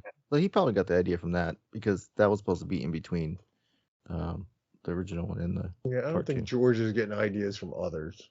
I Yeah, think I he's. don't I know. think he's. I mean, it first would have with had to it, have been in the others go. works. Yeah, but yeah, at that point in time, the internet's becoming a thing. Cartoon Network exists as an entire network that's showing cartoons, so it's looking for Well, content. then you had like shows like Eon Flux and all that stuff that was popular on MTV. Like, That's what I same mean. kind of You're- anime. Yeah. The pop culture Shifted a little bit. mechanism and entity that it is now here in 2024 is fledgling and just starting to grow at this point of what's capable and what's necessary, what you want to put out there, how do you want to put it out. So yeah, it's an exciting time Star Wars fan wise, because of what's coming and what we saw. And we saw the end of the movie, or the end of the story again.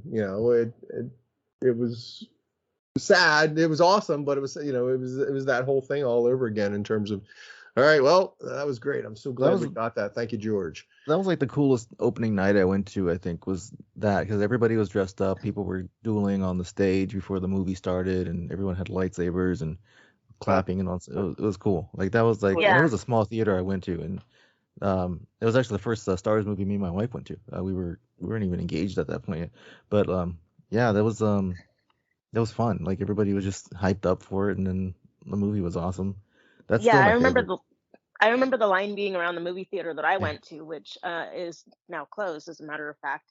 And that was actually a pretty big multiplex in the town that I was living in at that time. But you want to talk about the hype machine leading up to Revenge of the Sith. I went to Celebration 3, and that was fun. George Lucas was there. George Lucas and Rick McCallum were there. I remember that, like, people lined up and camped out in line to go see 3? George Lucas. Yeah, Celebration 3 was Celebration 3 was Indianapolis in 2005. Okay. 2005, Indianapolis. I have a lot of good memories and some not so good, but anyway, So this is Celebration 3 right before the release of, before the release of. So then, the hype machine is insane. The hype machine is in full gear. George Lucas is there. He was going to give a panel, so everybody was like hyped up for that. Like I said, people camped out in line. the person I was with and we basically rolled up that day and got in. So we were like, should we go out and camp out? And we were like, we weren't prepared for going and camping out in line. So we're just going to show up and see, try our luck. And we got into the panel and people were pissed because they had waited in line overnight. And you just walked right What in. else? We just basically walked right up and went in there, and they had made, somebody had made buttons that said thank the maker, and they had like this whole big campaign of thank you George, and it was a lot of fun. That was the time when I almost met Ray Park, and I was frantically looking for my camera and frantically looking for a pen so I could go get an autograph, but I didn't find them in time. And then the whole time I'm looking for my camera and everything, my friend is standing there like, "Were you looking for this?" And he's holding up my camera, and I could have killed him. I remember I used to watch the OC on Fox, and they were going to show a clip of the movie or a trailer or something in between, one of the episodes. And it was the episode that George Lucas was actually on. Yeah. And I remember it was like little things like that. I'd watch certain things just so they could show like a trailer or they show this. Then I remember being in the store and seeing the novel before the movie came out. And then I flipped to the last page. I bought the novel and I at Celebration 3, and I had it signed by the author. That's cool. It's and then I sitting remember there on my shelf right now. they had a script floating around online. I used to be like big in message boards and forums back then, and people were passing around like synopsis of the movie. I remember reading that beforehand, and then it was accurate. It was actually the thing. They had the deleted scenes were included in there with the Anakin, Obi-Wan in the water. I think the Force.net actually had the synopsis. I remember that being like a thing. Yeah. I remember that. I printed it out at one point. A thing I would have avoided like the plague. Oh, Why I was on all earth would you go? Yeah, I didn't go looking for it. I just knew it was there. So I wasn't a member of the Force.net. I belonged to a forum called Nightly.net, and we actually had a whole group of people who showed up at Celebration 3, and there are people I'm friends with to this day that were on that forum. And I really should have stayed with them rather than who I was with at the time. But but anyway, that's neither here nor there. But I'm still good friends with a lot of people I met on that forum, and it all started because of Star Wars.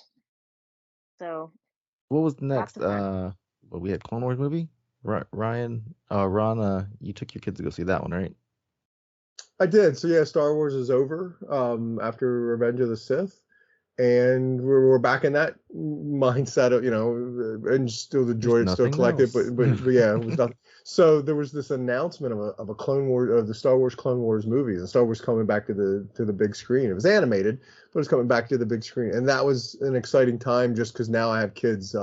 I had kids during the original trilogy or during this prequel trilogy.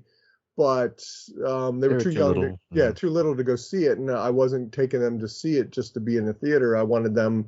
It was a big thing for me. They had to have that experience, so I got to take my oldest to the youngest was too young to see it. To go and see it. And I remember sitting in the theater and getting to see it, and that fanfare plays, and it's not the Star Wars fanfare, and I remember being disappointed because it was like, wait, where's the Star Wars? Where's the John Williams? I've since come to love the Clone Wars fanfare for opening Clone Wars, but I was settling in expecting to see that opening fanfare, or hearing the Star Wars opening fanfare and seeing Star Wars. They just, as soon as that played, it was just like, I completely skipped this. I like. You didn't see the movie? No, I didn't watch it. I was like, why does Anakin have a Padawan? That doesn't make any sense. like I'll probably catch it at some point.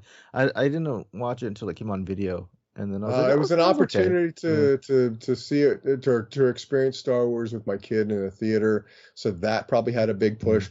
It was new Star Wars. It was sanctioned by George. I watched the Clone War. I was excited to see what it was.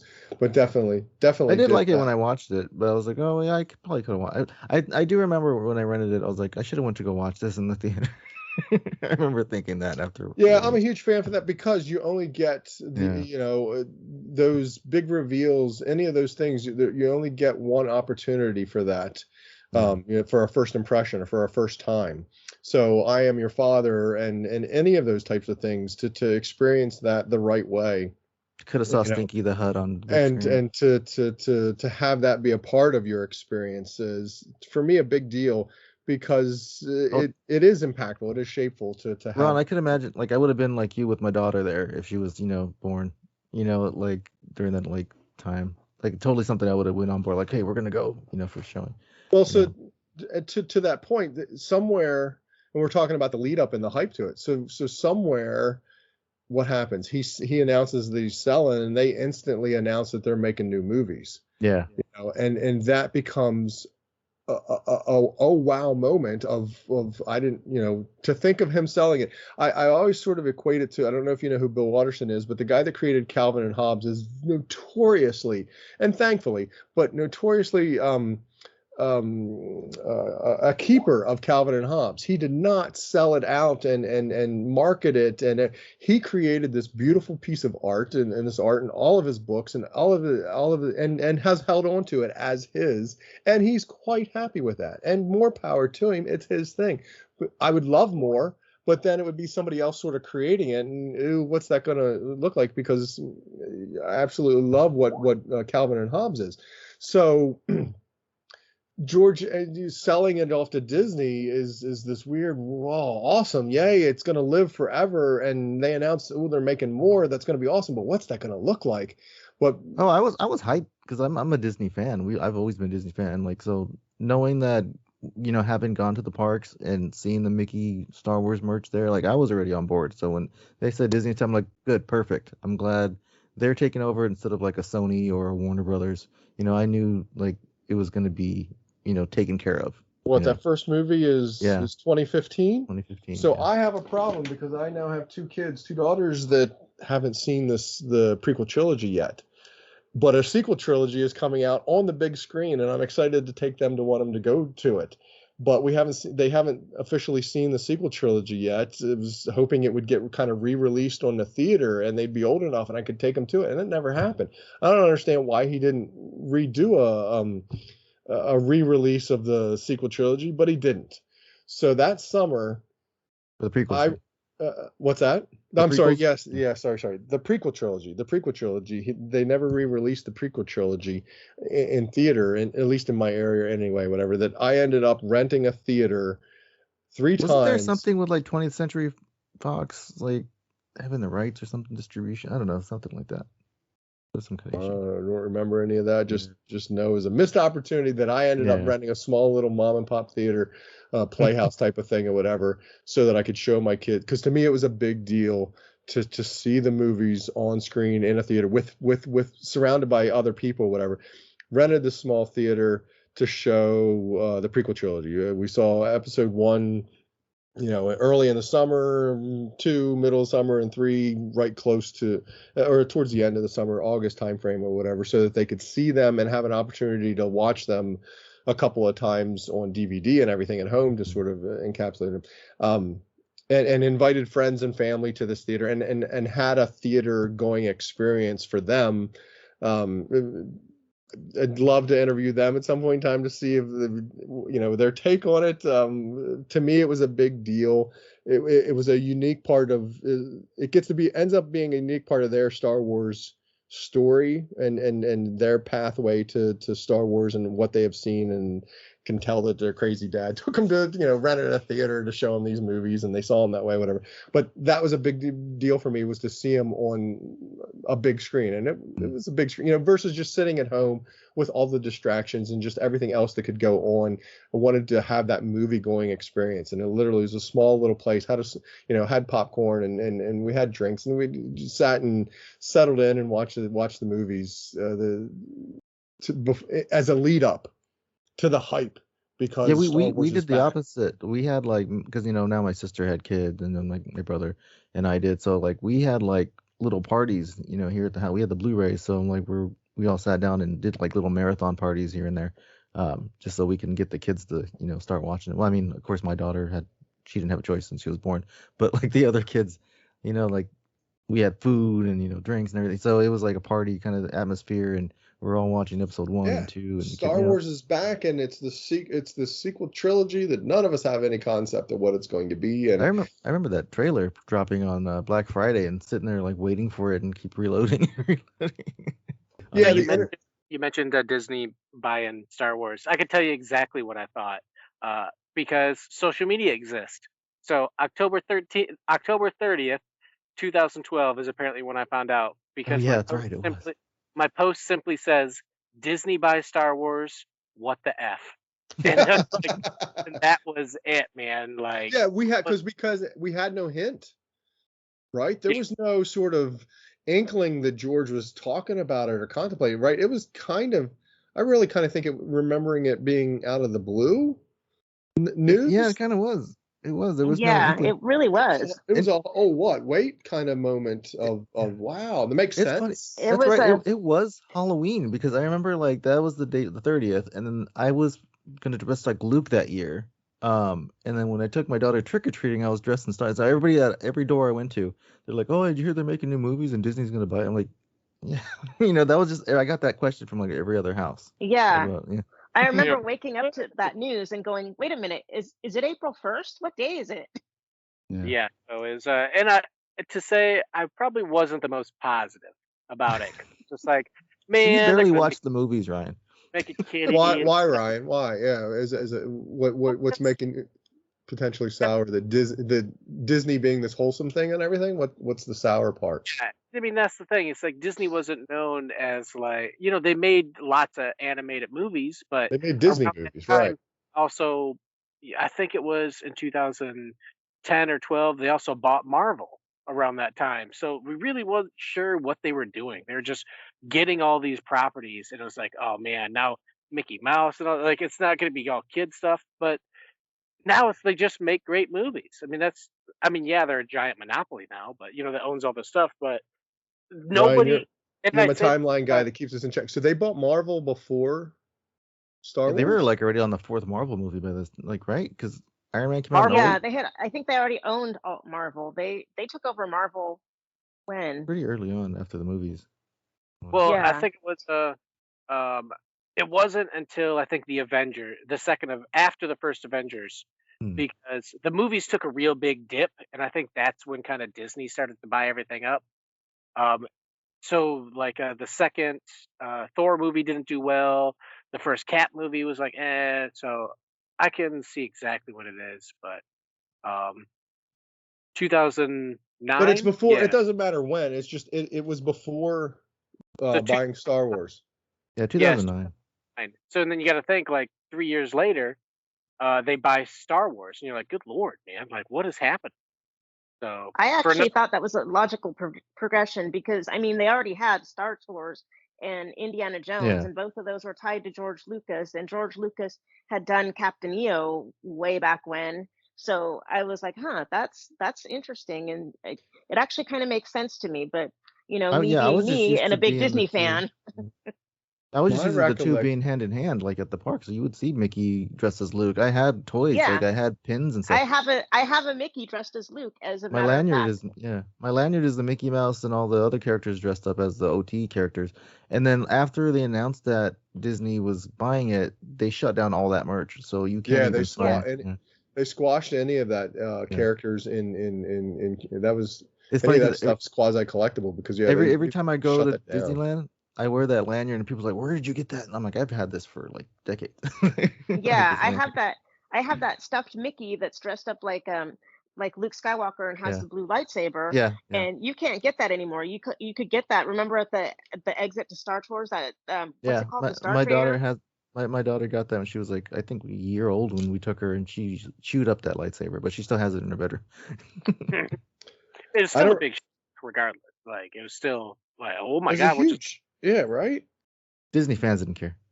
We were happy. I don't recall, yeah, we were happy. I just recall being surprised about it, I guess, or whatever. I don't recall having any thoughts one way or the other than, well, if anybody was going to, it would be Disney because it was like what, $4 billion. Somebody had to shell out a lot of money, but for George to sell it all, to give it away, kind of thing was interesting. But it meant Star Wars was going to live versus my Calvin and Hobbes analogy, where it's there no more has been produced. It is what it's done in the Calvin and Hobbes world. But Star Wars was gonna grow, and by the instantly they did not sugar or hold on to any sort of announcement information. They announced real quick that they were making making new movies. Yeah, so I like all the lead up to. We had there was books that came out before. No, did Rebels come out before the movie? Before Force Awakens, or was that after? Do you remember? I believe that was after. Was it after? I think it was after. Probably. It probably was after. It came in 2014. It looks like when it started. Well, so it was before then. First episode, October 3rd, 2014. Yeah, because I remember reading that New Dawn book before the show started, and I read that before. Yeah. Okay.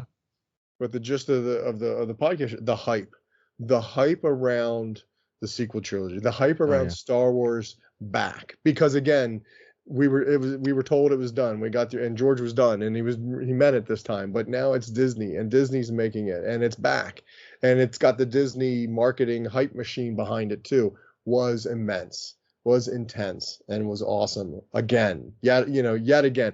A New Hope did not have a hype machine because you didn't know it was lightning in a bottle. But the Phantom Menace did, because it was that lightning in a bottle was getting cracked open and looked at again. And here we are another time looking at that lightning in a bottle going, oh, what are we about to get? Didn't they have the Force Fridays for the merch, right? That started happening? Yeah, that was the Force Fridays thing. The beginning of that, anyway. I just realized something with Ron saying like, "Oh, we get this kind of dead era, and then the movie returns." We'll probably never get that again, because while we haven't had a Star Wars movie in a while, we've constantly had Star Wars, at least on streaming. Even if you only pay attention to movies and streaming, it's still there. So it's like Star Wars isn't disappearing from, all the people's minds, because you have 15-year gaps. It just goes away, and you're like, yeah, Star Wars was good. Yeah, there's some animated stuff, but I don't watch it. I got a full-time job and kids. I don't got time for that stuff. And then it comes back, and you're like, oh my God, it's back. Well, now it's been back. Even again, we're fans that follow it closely, but Grogu, The Mandalorian, all these streaming shows, they're still out there in the ethos of the people who just casually watch Star Wars. Yeah. So Ryan, to your point, it's never going to go. There's not going to be a point where it's like, well, okay, we're done. That's over, and it's never coming back. It's that part's over. Some creative is going to go over here and tell about the very, very first Jedi and the High Republic. What books are we reading? That I don't see it dying and having that sort of going away aspect anymore, because there's so much that could be told and done with it, and now an entity that needs to constantly create content exists and can be creating that content. So yeah, I don't think we see that either, Ryan. I just kind of, which is a good thing. Yeah, I'm not complaining.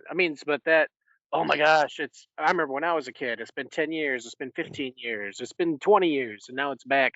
That's no longer there, because it's, hey, you want to sit down and watch some streaming shows? It's going to be great to see Mandalorian return type of thing. Or if they want to do like a Rogue One or a Solo and an extra movie, they can do that. It doesn't even have to go in line with anything. Yeah, just a Star Wars story. I kind of always like the moniker of a Star Wars story, and they showed Solo and a Star Wars story, Rogue One and a Star Wars story. To add that tagline to it was great, because okay, it's a Star Wars story and it's about whatever it's about, and just to run with that would be a great way to sort of keep Star Wars going. We are in a weird, I'm a part of it. There's a generation of us Star Wars fans that are scared because we're not going to get to see it all. We have seen it all. Yeah, I know. But it's going to outlive us. It's not going to end. I'm going to be, hopefully, let's go with 92 and not doing too well, and a movie's going to be released that fall, and it's just like, well, I got to make it to them, to that movie. I want to be able to see this kind of thing. That's a fascinating and awesome. We just never thought we were going to have that. Like your great grandchildren are going to watch Star Wars in a theater, And let me tell you, I didn't have that realization, Ron, until like within the past 2 weeks, where I'm just sitting in bed scrolling on my phone, and all of a sudden I'm just like, there's going to be a point where I want to see a movie and I'm going to die and not be able to see it. And it sucks because Star Wars will keep going. Like Marvel, like It's like they're the going to Revan revamp movie. Spider-Man's still going. Like we're going to Yeah. be 80, and it's going to be like, what? Where are we going, man? Am I going to be alive to see this? Can I get on Make a Wish to see this movie? Because it's my lifelong dream to see the 100th Star Wars movie. So it's And just to me, that's the big thing, because it's the Star Wars story that has, to me, has always, and I've said this many times, I'll say it again, that the Star Wars story is awesome because it was a story born on screen, and it continues and goes and goes. Whereas the comic book fodder that is the Marvel universe and even DC, I mean, how many Batman iterations and Superman iterations can we have? That's great. That's what that never is. enough. It's Never enough. exactly, it's comic book fodder, and that's what makes that work, because you can, as Ryan says, have never enough. But that's not, at least for this Star Wars gatekeeping original trilogy generation fan, is not what Star Wars is. That it's this big ultimate Star Wars story that just should be growing and growing and adding on top of it. That's what's scary about. I'm not going to get to see the whole story. I'm going to see a lot of it, and I'm going to be able to say I saw a lot of it first and in the theater because of the nature of being an original trilogy generation. But that story is just going to expand and expand and expand on screen and keep going, as Ryan said, that there's going to come a time where, oh man, I don't know if I'm going to get to make it, and I really hope to, because like you say, make a wish, find a way to get me there, and with all this apparatus that's hooked to me. Just imagine if like time travel ever happened, and then like Ryan went back in time, and when Ron's standing in line for Return of the Jedi, and he just screams at him, "The armor!" The armor. With no context. Yeah, with no context. Exactly. Yeah, at that point in time, it wouldn't have. So that's to me this, what it means to be a Star Wars fan, original trilogy generation for me, the hype aspect of it. Yeah, I'll be hyped. They're trying. It seems like they might be trying to let it sort of die down in we'll meet a Force Friday in order to build to gin it all back up. But in this internet day and age, it'll work for the lay fan. As Ryan said, there's those of us that just dive into this and know it's so much in and out. But to that lay fan, they're going to be excited Star Wars is back. They're not necessarily, watching every last and dissecting every last thing that's coming out on the Disney Plus channel, whatever. They're going to be excited that they might then go back and capture and catch up on some of that stuff. But a majority of the fans, the lay fans, as I say, they're still fanatical. They're still enjoy Star Wars in that sense. They're going to be excited to have it back, even though we know it can't, or that it didn't really actually go away. It just different forms, shapes. Yeah, it's always going to be fans and new wonderful, fans and wonderful time. But as far as me and the sequel trilogy, like I said, Star Wars has always existed, but I've never been like a hardcore fan. I read books because I needed to read books, and I like science fiction, and it's easy to fall back on Star Wars. But it really wasn't until the sequel trilogy, and even more specifically, the moment I walked out of The Last Jedi, where I was like, yo, I need to discuss this with somebody, man. And that's when I started listening to podcasts, was after The Last Jedi. That's when I really was like, every comic and book I read is revolving around Star Wars now. And I'm surrounded in my room of comics and books of that, where I tried to read generally science fiction. Star Wars became it, the Marvel movies, superhero movies set me up for a year after year, multiple movies a year. And it made me, it's like, okay, if you want multiple movies a year, it looks like Star Wars, well, they were going to do that. And they took it away because fans can't have anything nice. But it wasn't till that moment where I walked out of Last Jedi and I was like, this is deep, man. Like, it wasn't just, the rest of the movies you just sit back and watch. Yeah, you can discuss some things. Oh, where's it going from here? But like after Last Jedi, I was like, dude, there's more to this. I got to discuss it, got to talk to people, got to listen to breakdowns. And that moment is where everything blew up for me. I was walking out of the theater after The Last Jedi. I was always hyped for The Force Awakens. I'm like, yeah, this looks great. Last Jedi, I'm like, yeah, it looks great. But I never discussed Star Wars. It was just, here's The Force Awakens. And then 2 years later, then it was a year later. I'm like, man, I took the kids to see Rogue One.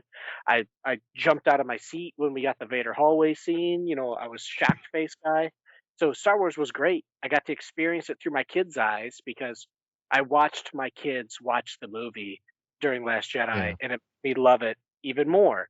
So, and that's what I want to do. I want to take my kids back to these big, expansive movies, to experience maybe even a new story to grow with. But I know the Secret Trilogy is what really reinvigorated and made me kind of be like, okay, Star Wars is now a major part of your life. That's the first Funko Pop I bought. It was like FN217, and that's no, FN2199. It was, Traitor. That's the first pop I bought. That's from The Force Awakens. So it started to be like, and also at that age, I was embracing my nerdom even more and more because I was like, I could buy the stuff that I want. I could put stuff around the house. I didn't have to put all my comics and toys in like a corner somewhere in my bedroom. I could display it around my living room, and it just blew up. And I'm like, this is who I want to be, man. I want to enjoy these shows that I don't have to be a guy that carries a briefcase and an adult that shines his shoes. I can wear sweatpants, watch cartoons at any And hour that's of the the day. funny thing. Like It'd be now, me. you don't have to explain it to anybody anymore because it's kind of like, oh yeah, you collect Star Wars, or you collect pop culture stuff. Like now it's like common. So like back, 20 years ago, it was like that guy's weird, But now it's like, yeah, no, I have a whole Star Wars room. Yeah, there's so much pop culture that exists, and yeah, you collect football, you collect baseball, you collect Star Wars, you collect anime, you collect, everybody has a thing they like. Yep. Longaberger baskets, there's just something everyone. It's whatever that human nature in a piece that has this collecting thing. So yeah, it definitely is a bit more acceptable in that sense that that's your thing, that's your release, that's your escape from work and reality is to go do. That's cool, everybody has their thing, and it's not nearly looked down upon as much. No. Ryan, I agree the same thing. I had the Clone Wars, the animated shows coming on, and just nobody in my life to discuss it with. And there was deep stuff going on, and there was more Star Wars world building and mythos. Just so I turned to podcast, and that's what I think we do here at this podcast very, very well, is to discuss Star Wars amongst Star Wars friends or whatever, and fans, just to hash out what we just saw or what's coming and how it affects us and how it informs us, and to make sense of what we just saw, or make sense of what we think we just saw, or we need the whole series before we can have that sort of full conversation and really, dive deep into it or whatever.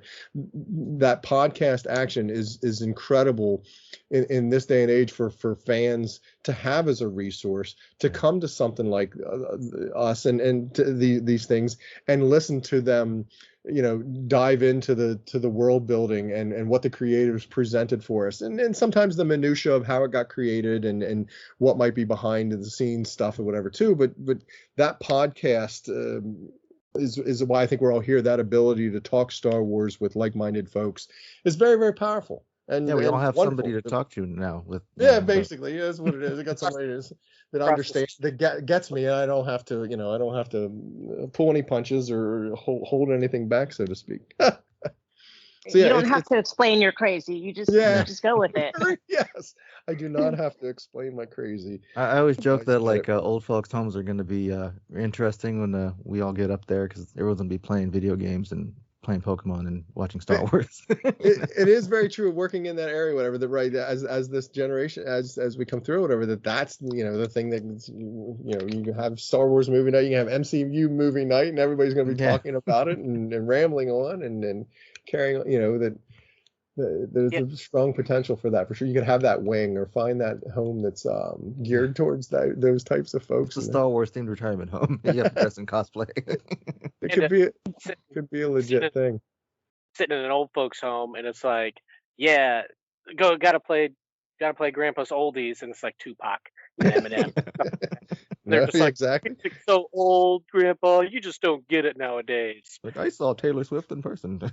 Okay, keep telling yourself. So to keep with the theme, we have one last tiny little bit of hype, and that's where are we at now? Right now, we're at the hype, and that's the Bad Batch, right? Where we're hyped for that Bad Batch trailer just dropped for us, season 2 or 3, whatever, the final season.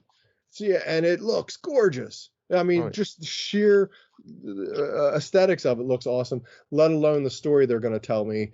And I'm beyond excited to see that. And it has a 3-episode drop, so like an hour and a half of new stuff. Oh, I'm going to settle into my easy chair like you can't imagine. We'll have to do a deep dive into that on the proper Senate, like that. That deserves time. Yeah. Oh, it's going to deserve some of our in-depth analysis. Otherwise, just chatting about what we saw on the screen because it's going to be very much looking forward to it. I can't say that there's any hype in terms of the marketing. There might be some toy release or something released, but that whole world is completely different these days compared to the Phantom Menace and its Midnight Madness and its wall I remember that Toys R Us and its obscene wall of figures on pegs after figures on pegs and all of that sort of stuff was intense, and I think all of that's a bit gone for us from a hype standpoint. That Force Friday thing sort of fizzled out as well. Oh, I'm making it my business to pick up all the Landos I find on clearance now. I've gotten like multiple copies. Yeah, you can pick up I think with the thing to pick up, the Micro Squadrons. Oh, yeah, I started collecting those now. I don't know why I started. That line had a line or a couple different form factors, and one of them was a clear bubble cased, and it had a Asajj Ventress's ship, and that thing languished. Yeah, it was a peg warmer. It was collecting dust. I've seen it everywhere. Seen those. I haven't seen those on the pegs. They were released a long time ago, so I'm sure the managers and the store recaps or the layouts and everything are expecting them to be gone, so they're where they exist anymore, whatever. But I suggest picking one of those up since we're getting Asajj back. Is that the Micro series, right? The Micro Squadron, Micro Galaxy, or something. Yeah, see, we only get the blind boxes, and we only have ever gotten the big giant ships like the AT-ATs and the Falcon. So I've never seen those. I gotta keep. Maybe I wasn't paying attention when they were out at the time. But. Yeah, no, they have been out for a very, very long time. So yeah, I think we should let's with quick wrap questions. This guy up. It's been an absolute blast through the recap and going through going back in the time machine to remembering some of that time frame. All right, well now I'm gonna test your knowledge. The quiz. Shoot, you gotta work your brain. Use my knowledge, I beg you. I will quickly discover the truth of all this.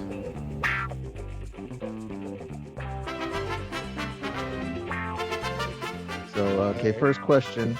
So, whoever knows it, who was responsible for overseeing the construction of Death Star 2? Wait, is this just for Ron or all of us? No, I think it's if we knew it. Yeah. I'll see who got it right. So, so I guess Ron, you can go first. I don't know his name. I need more time. I need more men. Wait, the Emperor's coming here? Well, then we shall double our efforts. Well, for your sake, I hope so. I think it's that guy, but I can't pull his name. All right, who else wants to give it a shot? I feel bad. I feel bad because I'm reading Return of the Jedi right now, and I just passed the chapter, and I'm like, I don't know that dude's name. So you just started the book, right? Because wouldn't that be early in the book that it's announced? Yeah, it's right at the. It's in his notes. it is in my notes, but I won't cheat. I'm just gonna be like, I don't know, and it'll just let Marie guess. I'd say Ozil, but I know that's not it. No, it's not Ozil. It's Moff Jerjerrod. Yep. Jerjerrod. See, I was gonna go with your instinct. Go with your instinct whenever you're trying. Jerjerrod beans. Yes. Jerjerrod. He looks like Fraser's brother. Oh, he kind of does. I've always saw him as like Niles. So crazy obscure. Next time you watch it, tell me if he doesn't look like. Do you think he looks like that guy? He's related to David Hyde Pierce. Yes, that's he might be. That's who he. All right. So next question was, I think if I'm going in the right order, where did director Krennic find Galen Erso hiding with his family in Rogue One? This is a hard one. At the planet, right? Yeah, I was gonna say found him at home, so that's easy enough. I didn't even know this one. I don't remember the name of the planet. The rings of Kerfine or whatever is where we go next in the. That's where we find Andor. That's where Andor. That's what I mean. Where we find Andor, but what the heck was that planet that they? I've never even heard of the Rings of Kerfine until I got that Star Wars Outer Rim board game, and it has Rings of Kerfine as one of the big planets in there that you can go to. It shows it on the movie. So you've watched the movie, right? Yeah, it doesn't mean I remember. I watch movies. I don't take notes on movies. Like well, no, so, Ryan, says it on the trust screen. Me, neither do I. That's the only reason I know it, because that's one of the few movies where they sort of tell you where you are, and because they drop. There's printed words on the screen that say Rings of Kerfine or whatever. It reminded me of that place in Marvel where the Collector lived at. Yeah, But I to don't that remember. point, Great does movie, it say where does the movie? Ricky, does anyone remember? Does the movie Rogue One say Probably what not. I planet don't it's remember about it. to land on? I don't think so either. It just shows us that ship dropping out. It's a bit of a instead of deep a cut. that's all. Yeah, that's always the 50-50 bet. Is it a Star Wars movie? Does it open with a pan up or a pan down? And I That think was that one of my one. questions that you guys didn't pick. Oh, I think that one opened differently, or I didn't win that one. Oh, geez, can you guys hear the? What was it? It was Lamu, Lahmu. Oh wow, Two never words. seen Yeah. that printed or heard of that anywhere. me neither. Really, that's the planet they live on. Yeah. That was from Star Wars Insider.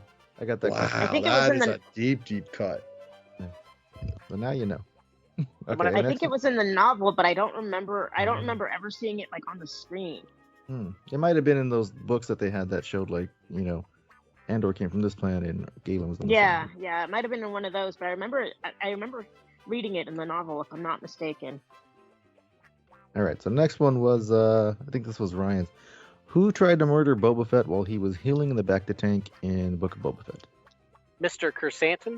I was gonna Yes. say he's a big hairy guy, right? So if you didn't get that one, then Just found him. I don't care for the boxed version, but just found him on clearance at Target. apparently the Empire is attacking Ron. What is that, Ron? Is it a tornado alarm or a fire alarm? It's a fire siren type of a small town that still has them or whatever. Sounds like one of those crank ones. Goodness. Oh my gosh, that's too funny. It's just circling around and screaming. Trying to record, guys. If you get it wrong, then the siren goes off. Okay. All right, then this was Steven's. What color lightsaber was Anakin given during the rescue on Geonosis? Even in. Steven? Are you there? Can you hear me? He keeps cutting Steven, out. Did Steven leave? No, he's there. Hello? He's in meeting. Oh, he's there. There he is. He's looking up the answer. I keep dropping out. Green. Yes, it was green. Yes. Yay! Yay. Just a guess. I've no idea. They want blue. I knew it wasn't going to be blue or purple. Obi-Wan's was blue. It was going to be yellow or green, wasn't it? Really? Yeah, it was either going to be green or blue because the only purple one was Mace. Mace. Yeah. Okay, I did have one that you guys didn't pick. That's a that I great wanted- question. I'm sorry when things finally shut down. That how many of you knew it versus guessing? Because I I think that's a knew it, great but- Star Wars question. Is that you're right? He's given one because he lost or didn't have it or whatever. Yeah. Isn't that true of Obi-Wan as well? Isn't he? Aren't they both Yeah, thrown he gets a sabers? blue one, and then Anakin gets a green one. Anakin gets the green one, yeah. So Yeah. Obi-Wan's only ever fought with blue. Has he ever fought with a green? Anyway, that's a great Star Wars question. Wait, didn't he have a green one on It's his saber, wasn't it? episode 1? No, Qui-Gon had a green one in episode 1. Right? Has he ever used anyone else's? Yeah, did he Anyway. have to get a new lightsaber, or did he keep that one? See, we need to do a whole podcast sometime on saber hilts. Yeah, and where what? Because if you start doing the Ryan Fields in-depth tracking of timeline and where the heck these things are and truly paying attention, we need to do a whole podcast on it on where the heck about Star Wars lightsaber hilts for sure. We did have a conversation once. Remember, I was talking about where the switches were for turning them on and off. And No, I'm not talking about their. Yeah, we definitely did that one. That was a good one. But I mean their where they are, where they come to be, where we think they are, what happened to them, all that good stuff. Because they're just scattered. Okay, one final bonus question before we all go, because we should all be able to get this one. After the crawl in New Hope, what direction does the camera pan? Oh, wants to guess. After the crawl? Yeah, after the crawl, what direction does the camera pan? Doesn't it? No, it pans down. It pans down because it pans down Pans from down. Yeah, it definitely down to the planet, doesn't it? And then the Yes, it pans down. Yeah. So we should all know this one. Right, I was like, it pans down, right? I was It is totally different in saying that. certain movies. Yeah. Totally gonna say Oh, that. Ryan, no, you didn't have that one completely. You wouldn't have bet the house on that one. Wow. Yeah, it pans down, you see the planet, and then you see the Star Destroyer flying overhead. Somebody only has 499 viewings in. It's confusing on the phone. Yeah, when you tell someone, "Oh, swipe to the picture to the left," do you swipe from left to right, or do you swipe right to left? Like when you go down on your phone, you swipe down to up. You're swiping up to go down. Like everything's confusing now. So it's the words are scrolling up in New Hope. So is the camera moving down, or is the camera also moving up, or is it or are the words stationary in space and it's scrolling down words to get to the planet, or is the words on the screen scrolling up on your phone now go to the planet pulls up like it's the whole thing you can unfold, man, and it's probably getting a little too deep since we gotta go. So I won't. This and Too more early is for your what you can come philosophy, to man. expect. This and more is what you can come to expect from future Star Wars Senate. How my brain unravels. Hey, it's been an absolute blast chatting Star Wars with you like-minded folks. It's absolutely been great. Yeah. All right. So anybody that's new to listen to, subscribe, listen to our past episodes. We do this all the time. So and happy Star Wars podcast day to everybody. So happy Star Wars podcast day. Goodbye from me. So bye-bye. Goodbye from Ryan. Scroll up. Ron. Cheers. Stay safe, everyone. Marie.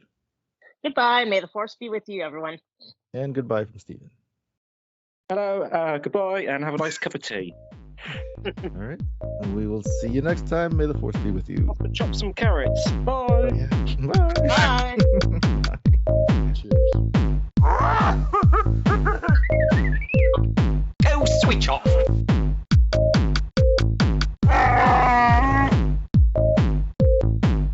I am the Senate.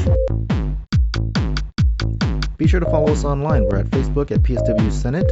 Join our PSW Star Wars Facebook group, where we all are in there interacting. You can find us on Twitter at PSW Senate. On Instagram, we're at PSW Senate Podcast. And on TikTok, we're at PSW Senate Podcast.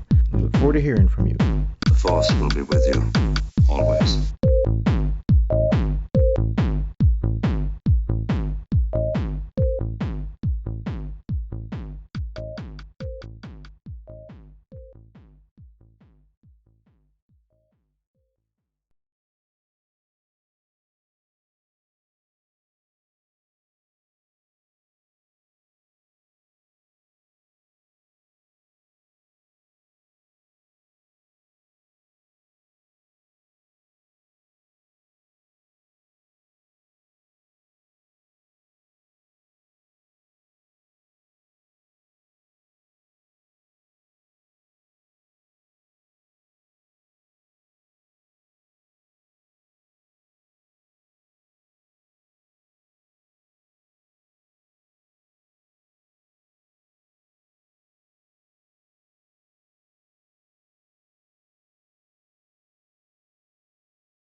Gentlemen, can you hear me? Yep, we can hear you. You got me. Good morning. Hey, Ron, if you see that picture that I just posted, I've been collecting those little cutie cups, and they're like, you're supposed to put them around your wrist. But they have like Marvel and Star Wars and Harry Potter and Disney. But those are the Star Wars ones. I've gotten a Vader and an Ewok, so I just put them on my microphone stand. See, I saw a picture of like a DJ booth. Let me try to pull that up here. Yeah, it's quite a workmanship. Yeah, they're supposed to go around, like, little kids walk around. You can put them on your wrist. Oh, okay. I think I have seen them. Yeah, but I put them on my mic. Supposed to let everyone know they're being recorded. Is that a Padme Amidala mask? Mask, yeah. That was from my daughter. She needed a gun, Padme's gun for a Halloween costume, and it came with the old. I guess it was from back episode 2, and it came with the gun and the mask. Really creepy. Yeah. Blank stares. Yeah, she walks around with it on, being creepy and, and trying to be funny. Hello. It's just so weird. Hello, who's that voice? It's me. It's me, Margaret. Are you there, God? Steven's here. Hey, Hello. Steven. Howdy, Chancellor. Hello. Hello, folks. Can you hear me? Hello. We'll Yes, probably we do. end not going long, but ending up filling up the content. But if we don't, we could also chat up the excitement for Star Wars on TV. I kind of remember Yeah. that being a bit of a thing. I'll Well, do just next thinking, week. we had those 3 events, but I also remember, well, the Clone Wars. I also remember the Clone Wars was kind of a big deal. Oh yeah. The movie, just I still like because we didn't think we were getting anything. I don't remember why it was a big deal. I just remember it because it was Star Wars in the theaters, and Star Wars in the theater hadn't been happening. Oh, I guess we should add that as one of the in theater stuff, huh? And Rogue One. Well, Rogue One, yeah. Was Rogue One our Solo. first? What was our first? Jeez, this is terrible. What was our first out of line, out of It was Rogue One. Rogue One was first, yeah. And Rogue One, yeah. Last Jedi, Solo. That might be a little better than Clone Wars because I don't think Ryan, you didn't have any ties to the Clone Wars movie. It'd be Ricky and I. Steven, I guess maybe Mary. Yeah, I don't did. know. Remember I we didn't had go a see fight it. for it. Yeah, I saw it. Oh, yeah, I think it still deserves to be touched on. So, Yeah. I mean, if it came to theaters, yeah, let's touch on it, even if I didn't see it. I didn't see it in the theater, but I saw it later on. I mean, I didn't see the OT in the theater. So.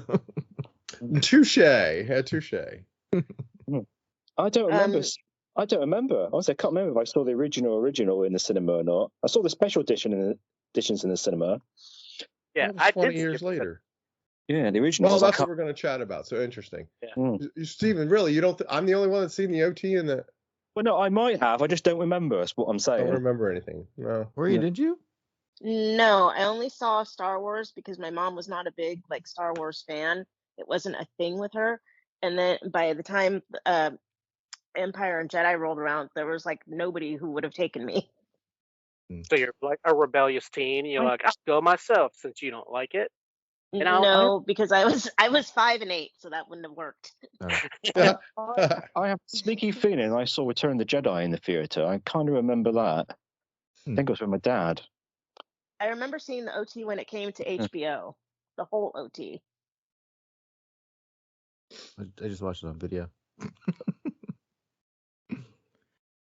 Well, that's always has been fascinating to me. The people's entry point into Star Wars, how that work. Yeah, VHS at grandma's house, or somebody showed it to you on purpose, or when I talk to younger folks or whatever, because for younger folks to be captivated by it like we are, like I am, to me it's fascinating because it captivated me because of the era that it was in the 70s, and so I'll save all this for the show. But I always find that captivating because it speaks volumes to what Star Wars and its story is in that sense, because I got it in the theaters. I got caught up in the hype. I got to be a part of all of that, whereas somebody just watched it on grandma's VCR machine speaks to that machine.